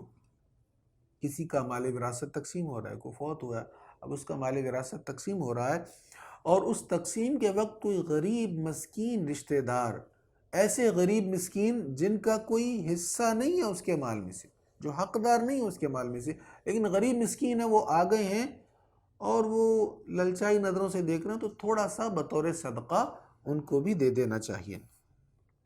اور وہ لوگ یہ سوچ کر ڈریں، جو حصہ دار بن رہے ہیں وہ لوگ یہ سوچ کر ڈریں، اگر وہ مرنے کے بعد بے سہارا اولاد چھوڑ جاتے تو انہیں مرتے وقت ان کے متعلق کیسا اندیشہ ہوتا۔ سو انہیں یتیموں کے متعلق اللہ سے ڈرنا چاہیے اور درست بات کہنی چاہیے۔ ان الذین یأکلون اموال الیتامی ظلما انما یأکلون فی بطونہم نارا وسیصلون سعیرا، بے شک جو لوگ ناجائز طریقوں سے یتیموں کا مال کھاتے ہیں وہ اپنے پیٹوں میں صرف آگ بھر رہے ہیں اور وہ عن قریب بھڑکتی ہوئی آگ میں داخل ہوں گے۔ یوصیکم اللہ فی اولادکم للذکر مثل حظ الانثیین فإن كن نساء فوق اثنتين فلهن ثلثا ما ترك وإن كانت واحدة فلها النصف ولأبويه لكل واحد منهما السدس مما ترك إن كان له ولد فإن لم يكن له ولد وورثه أبواه فلأمه الثلث فإن كان له إخوة فلأمه السدس من بعد وصية يوصي بها أو دين آباؤكم وأبناؤكم لا تدرون أيهم أقرب لكم نفعا فریضۃ من اللہ ان اللہ کان علیما حکیما۔ اب اس مقام پر آیت نمبر 11 سے قرآن کریم بیان کر رہا ہے کہ مرنے والے کے حصہ میں سے جن لوگوں کے حصص مقرر ہیں ان کو کتنا کتنا حصہ ملے گا۔ اللہ تعالیٰ ارشاد فرماتا ہے، اللہ تمہاری اولاد کی وراثت کے حصوں کے متعلق تمہیں حکم دیتا ہے کہ میت کے ایک بیٹے کا حصہ 2 بیٹیوں کے برابر ہے، سو اگر صرف بیٹیاں 2 یا 2 سے زیادہ ہوں تو ان کا حصہ کل ترکہ کا 2/3 ہے، اور اگر صرف ایک بیٹی ہو تو اس کا حصہ کل ترکہ کا نصف ہے۔ اگر میت کی اولاد ہو تو اس کے ترکہ سے اس کے ماں باپ میں سے ہر ایک کا 6واں حصہ ہے۔ اگر میت کی اولاد نہ ہو اور صرف ماں باپ ہی وارث ہوں تو ماں کا 3واں حصہ ہے اور باقی سب باپ کا ہے، اور اگر میت کے بہن بھائی ہوں تو ماں کا 6واں حصہ ہے۔ یہ تقسیم اس کی وصیت پوری کرنے کے بعد اور اس کا قرض ادا کرنے کے بعد ہے۔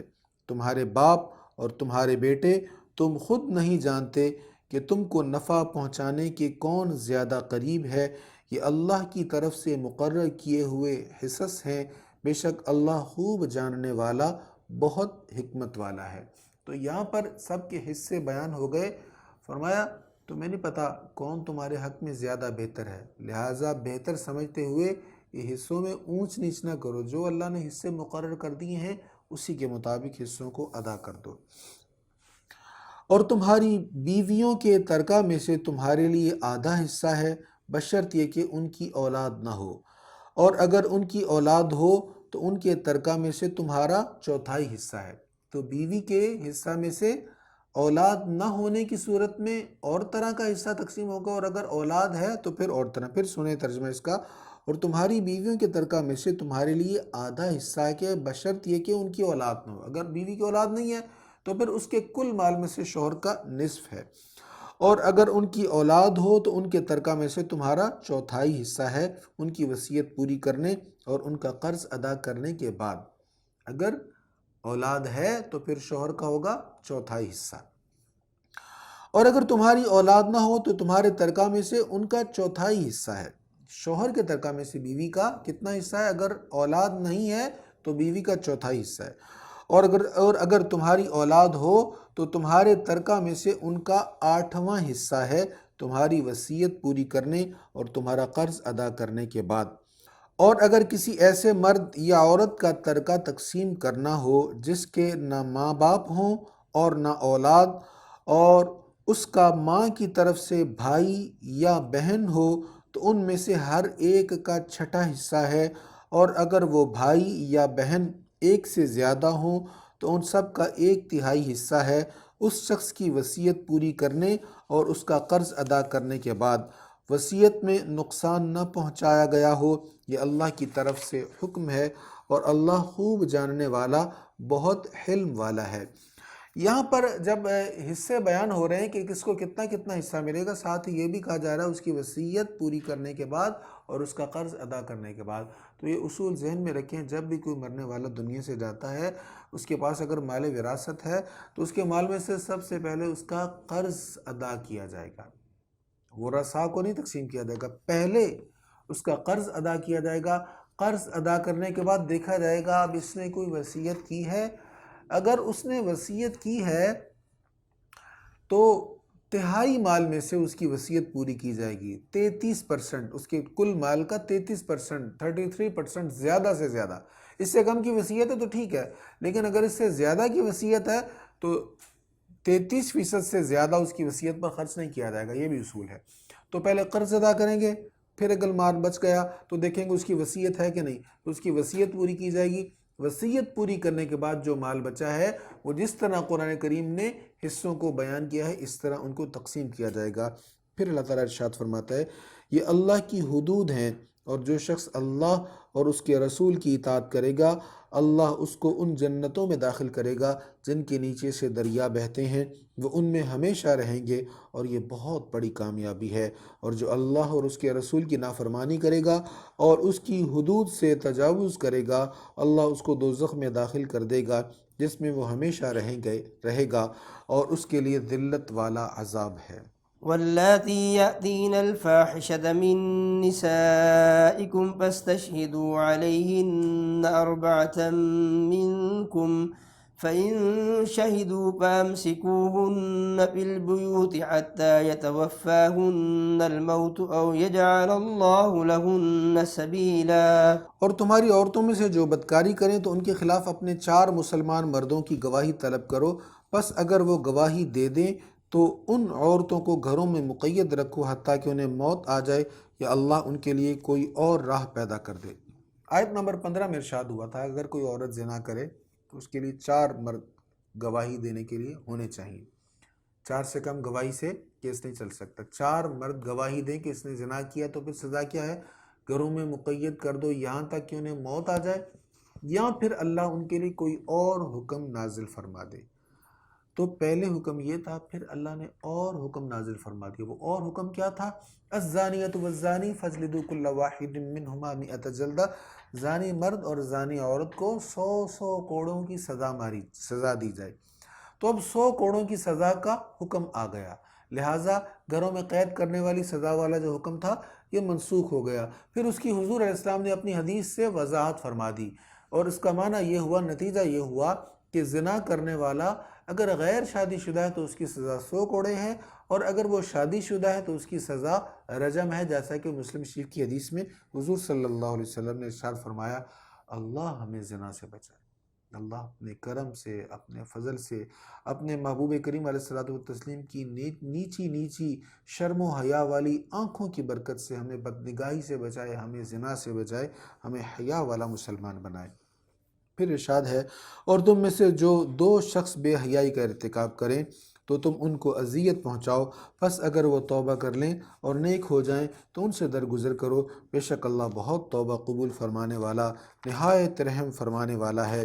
توبہ کی مقبولیت اللہ پر صرف ان لوگوں کے لیے ہے جو جہالت سے گناہ کر بیٹھیں پھر عن قریب توبہ کر لیں، تو یہ وہ لوگ ہیں جن کی توبہ اللہ اپنے فضل سے حتماً قبول فرماتا ہے، اور اللہ خوب جاننے والا، بہت حکمت والا ہے۔ اور ان لوگوں کی توبہ مقبول نہیں ہے جو مسلسل گناہ کرتے رہتے ہیں، حتیٰ کہ جب ان میں سے کسی شخص کو موت آتی ہے تو وہ کہتا ہے میں نے اب توبہ کی۔ اور نہ ان لوگوں کی توبہ مقبول ہے جو حالت کفر میں مرتے ہیں، یہ وہ لوگ ہیں جن کے لیے ہم نے دردناک عذاب تیار کر رکھا ہے۔ حالت کفر میں جو مر جائے اس کی کوئی توبہ قبول نہیں ہے۔ کفر پر جو مر گیا اب تو اس کا سارا معاملہ ہی خراب ہو گیا۔ اس لیے حضور نے فرمایا عملوں کا دار و مدار تمہارے خاتمہ پر ہے، انما الاعمال بالخواتم۔ خاتمہ اگر ایمان پر ہوا تو سارے عمل مقبول ہو گئے، اور اگر خاتمہ ایمان پر نہیں ہوا تو سارے عمل برباد ہو گئے۔ اللہ تعالیٰ ایمان پر خاتمہ عطا فرمائے۔ يا أيها الذين آمنوا لا يحل لكم أن ترثوا النساء كرها ولا تعضلوهن لتذهبوا ببعض ما آتيتموهن إلا أن يأتين بفاحشة مبينة وعاشروهن بالمعروف فإن كرهتموهن فعسى أن تكرهوا شيئا ويجعل الله فيه خيرا كثيرا۔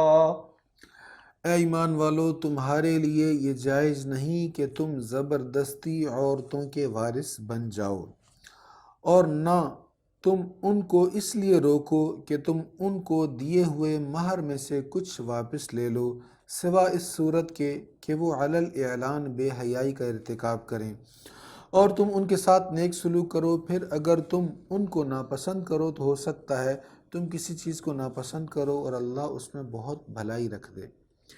یہاں پر ارشاد ہوا کہ عورتوں کے زبردستی وارث نہ بنو۔ زمانہ جاہلیت میں یہ ہوتا، اگر کسی کا خاوند فوت ہو جاتا تو خاوند کے جو ورثاء ہوتے وہ اس کی اہلیہ کو بھی مال وراثت کے انداز میں اپنے کنٹرول میں کر لیتے، اور اس کے بھی زبردستی وارث بن جاتے کہ ہم میں سے جو چاہے گا اس کے ساتھ نکاح کرے گا، جس کے ساتھ ہم چاہیں گے اس کا نکاح کریں گے۔ فرمایا نہیں، تم کسی کے زبردستی کسی عورت کے مالک نہیں ہو، کسی کے تم مال وراثت کے طور پر کسی عورت کو تم اپنے قبضے میں نہیں لے سکتے۔ اور پھر ارشاد ہوا تم عورتوں کو اس لیے بھی نہیں اپنے پاس روک سکتے کہ ان کی مہر کی رقم ان سے واپس لو۔ اب کسی عورت کی شادی، اس کا ہسبینڈ فوت ہو گیا، اب کوئی اس کے ورثاء میں سے، اس مرد کے ورثاء میں سے اس عورت کو روکے رکھے، کہیں جانے نہ دے، کہیں نکاح نہ کرنے دے کہ جو تم نے مہر کی رقم لی تھی اس مرحوم سے وہ ہمیں واپس کرو۔ فرمایا نہیں، تمہارے لیے یہ بھی جائز نہیں ہے کہ تم ان سے مہر کی رقم کچھ واپس لو۔ ہاں، اگر علی الاعلان تمہاری عورتوں میں سے کوئی بے حیائی کا ارتکاب کریں تو پھر تم مہر کی رقم واپس لے سکتے ہو، لیکن علماء نے کہا ہے یہ حکم بھی منسوخ ہو گیا ہے۔ جب وہ حکم نازل ہوا نا کہ زانی مرد اور زانی عورت کی سزا 100 کوڑے ہیں، تو یہ حکم بھی اس حکم کی وجہ سے منسوخ ہو گیا ہے۔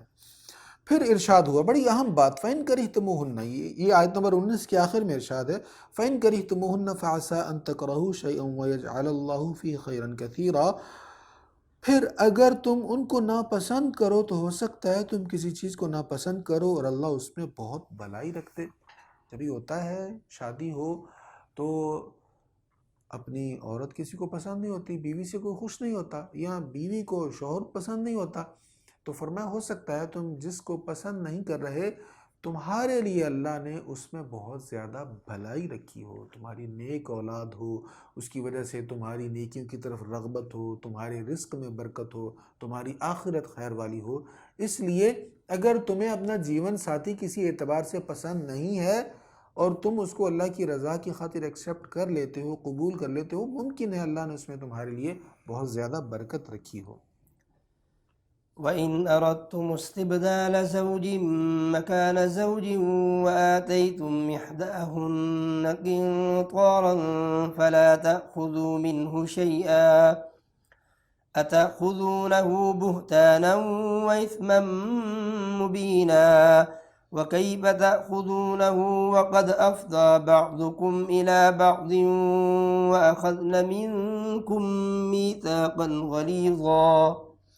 اور اگر تم ایک بیوی کے بدلہ دوسری بیوی لانا چاہو اور ان میں سے ایک کو تم ڈھیروں مال دے چکے ہو تو اس مال میں سے کچھ بھی واپس نہ لو، کیا تم اس مال کو بہتان باندھ کر اور کھلے گناہ کا ارتکاب کر کے واپس لوگے؟ اگر کوئی کسی اور عورت سے شادی کرنا چاہتا ہے اور وہ اپنی بیوی کو چھوڑنا چاہتا ہے تو فرمایا اگر تم نے اس کو مال دیا ہے، مہر دیا ہے، اب اس سے واپس نہ لو۔ کوئی بہتان باندھ کر یا الزام لگا کر یا کوئی کیس بنا کر اس سے اپنا مہر واپس نہ لو، یہ تمہارے لیے منع ہے۔ اور تم اس مال کو کیوں کر واپس لو گے جب کہ تم ایک دوسرے کے ساتھ خلوت میں مل چکے ہو اور وہ تم سے پختہ عہد لے چکی ہے؟ یعنی جب تم خلوت میں اس کے ساتھ ملاقات کر چکے ہو، ہم بستر ہو چکے ہو، اب تمہارا یہ حق ہے ہی نہیں کہ تم اس سے مہر واپس لو۔ مہر کے بدلے میں تم اس سے خلوت میں مل چکے ہو، لہٰذا مہر واپس لینے کا تمہارا حق نہیں۔ وَلَا تَنكِحُوا مَا نَكَحَ آبَاؤُكُم مِّنَ النِّسَاءِ إِلَّا مَا قَدْ سَلَفَ إِنَّهُ كَانَ فَاحِشَةً وَمَقْتًا وَسَاءَ سَبِيلًا۔ اور ان عورتوں کے ساتھ نکاح نہ کرو جن کے ساتھ تمہارے باپ دادا نکاح کر چکے ہیں مگر جو گزر چکا، بے شک ایسا فعل بے حیائی اور موجب غضب ہے اور بہت ہی برا طریقہ ہے۔ یہ سورۃ نساء کی آیت نمبر 22 ہے۔ یہاں سے احکام بیان ہو رہے ہیں کہ کن عورتوں کے ساتھ نکاح کرنا جائز نہیں ہے۔ تو آیت نمبر 22 میں یہ بیان ہوا کہ جس عورت کے ساتھ باپ نے یا دادا نے نکاح کیا تھا، شادی کی تھی، دادا نے اگر چھوڑ دیا یا فوت ہو گیا، والد صاحب اگر فوت ہو گئے یا طلاق دے دی، اب اولاد اس کے ساتھ نکاح نہیں کر سکتی۔ یہ آیت نمبر 22 ہے۔ اس سے اگلی آیت نمبر 23 ہے، اور آیت نمبر 23 پر یہ پارہ ختم ہو رہا ہے۔ اس آیت میں بھی یہی احکام بیان ہو رہے ہیں کہ کن کے ساتھ نکاح نہیں کر سکتے، اور یہ مضمون 5ویں پارے کے آغاز میں بھی جاری رہے گا۔ حرمت عليكم أمهاتكم وبناتكم وأخواتكم وعماتكم وخالاتكم وبنات الأخ وبنات الأخت وأمهاتكم اللاتي أرضعنكم وأخواتكم من الرضاعة وأمهات نسائكم وربائبكم اللاتي في حجوركم من نسائكم اللاتي دخلتم بهن، فإن لم تكونوا دخلتم بهن فلا جناح عليكم وحلائل أبنائكم الذين من أصلابكم وأن تجمعوا بين الأختين إلا ما قد سلف إن الله كان غفورا رحيما۔ تم پر حرام کی گئی ہیں تمہاری مائیں اور تمہاری بیٹیاں اور تمہاری بہنیں اور تمہاری پھوپھیاں اور تمہاری خالائیں اور بھتیجیاں اور بھانجیاں اور تمہاری وہ مائیں جنہوں نے تم کو دودھ پلایا اور تمہاری رضائی یعنی دودھ شریک بہنیں اور تمہاری بیویوں کی مائیں اور تمہاری ان بیویوں کی بیٹیاں جن سے تم صحبت کر چکے ہو، اور اگر تم نے ان بیویوں سے صحبت نہ کی ہو تو ان کی بیٹیوں سے نکاح کرنے میں تم پر کوئی گناہ نہیں، اور تمہارے نسلی بیٹوں کی بیویاں، اور تم پر حرام کیا گیا ہے یہ کہ تم دو بہنوں کو نکاح میں جمع کرو مگر جو گزر چکا، بے شک اللہ بہت بخشنے والا بے حد رحم فرمانے والا ہے۔ یہ چوتھے پارے کی آخری آیت ہے، سورۃ نساء کی آیت نمبر 23 ہے۔ اس میں بھی بیان ہو گیا کہ ان عورتوں کے ساتھ نکاح کرنا جائز نہیں ہے۔ اب اس کا ترجمہ تو میں نے کر دیا ہے، اب میں دوبارہ اس کا ترجمہ ذرا تفسیر کے ساتھ تفسیری انداز میں کرتا ہوں۔ پہلے کیا بیان ہوا؟ تم پر حرام کی گئی تمہاری مائیں اور تمہاری بیٹیاں اور تمہاری بہنیں اور تمہاری پھوپھیاں اور تمہاری خالائیں اور بھتیجیاں اور بھانجیاں اور تمہاری وہ مائیں جنہوں نے تم کو دودھ پلایا۔ یعنی اگر کسی عورت نے کسی بچے کو اس کے ایام رضاعت میں دودھ پلایا ہے تو اس عورت کے ساتھ اس کی شادی نہیں ہو سکتی، وہ اس کی کچھ بھی نہ لگتی ہو، بہرحال دودھ پلانے کی وجہ سے وہ اس کی رضاعی ماں ہے۔ اسی طرح تمہاری رضاعی بہنیں، وہ جس عورت نے دودھ پلایا تھا نا بچپن میں، اس کی اگر کوئی بیٹی ہے تو اس کے ساتھ بھی اس کا نکاح نہیں ہو سکتا، وہ اس کی رضاعی بہن ہے۔ جیسے سگی بہن کے ساتھ نکاح نہیں ہو سکتا، دودھ شریک بہن رضاعی بہن کے ساتھ بھی نکاح نہیں ہو سکتا۔ پھر ارشاد ہوا تمہاری بیویوں کی مائیں۔ بیویوں کی مائیں کیا ہے؟ یعنی ساس کے ساتھ نکاح نہیں ہو سکتا۔ کسی کی بیوی طلاق ہو جائے یا فوت ہو جائے، اس کی والدہ کے ساتھ، ساس کے ساتھ نکاح کبھی بھی نہیں ہو سکتا۔ اور تمہاری ان بیویوں کی بیٹیاں جن سے تم صحبت کر چکے ہو۔ فرض کریں کسی عورت کی کہیں شادی ہوئی تھی، اس کی وہاں سے اولاد تھی، پھر طلاق ہو گئی یا وہ بیوہ ہو گئی، اب اس کی کہیں اور شادی ہو جاتی ہے۔ شادی ہو گئی یعنی نکاح بھی ہوا، خلوت بھی ہوئی، صحبت بھی ہوئی۔ اب اس عورت کی پہلے نکاح سے اگر کوئی بیٹی ہے تو وہ بیٹی اس مرد کے لیے بمنزلہ بیٹی ہے۔ اگر اس عورت کو یہ چھوڑ بھی دے یا یہ فوت ہو جائے خدا نخواستہ تو اس کی بیٹی کے ساتھ اس کا نکاح نہیں ہو سکتا۔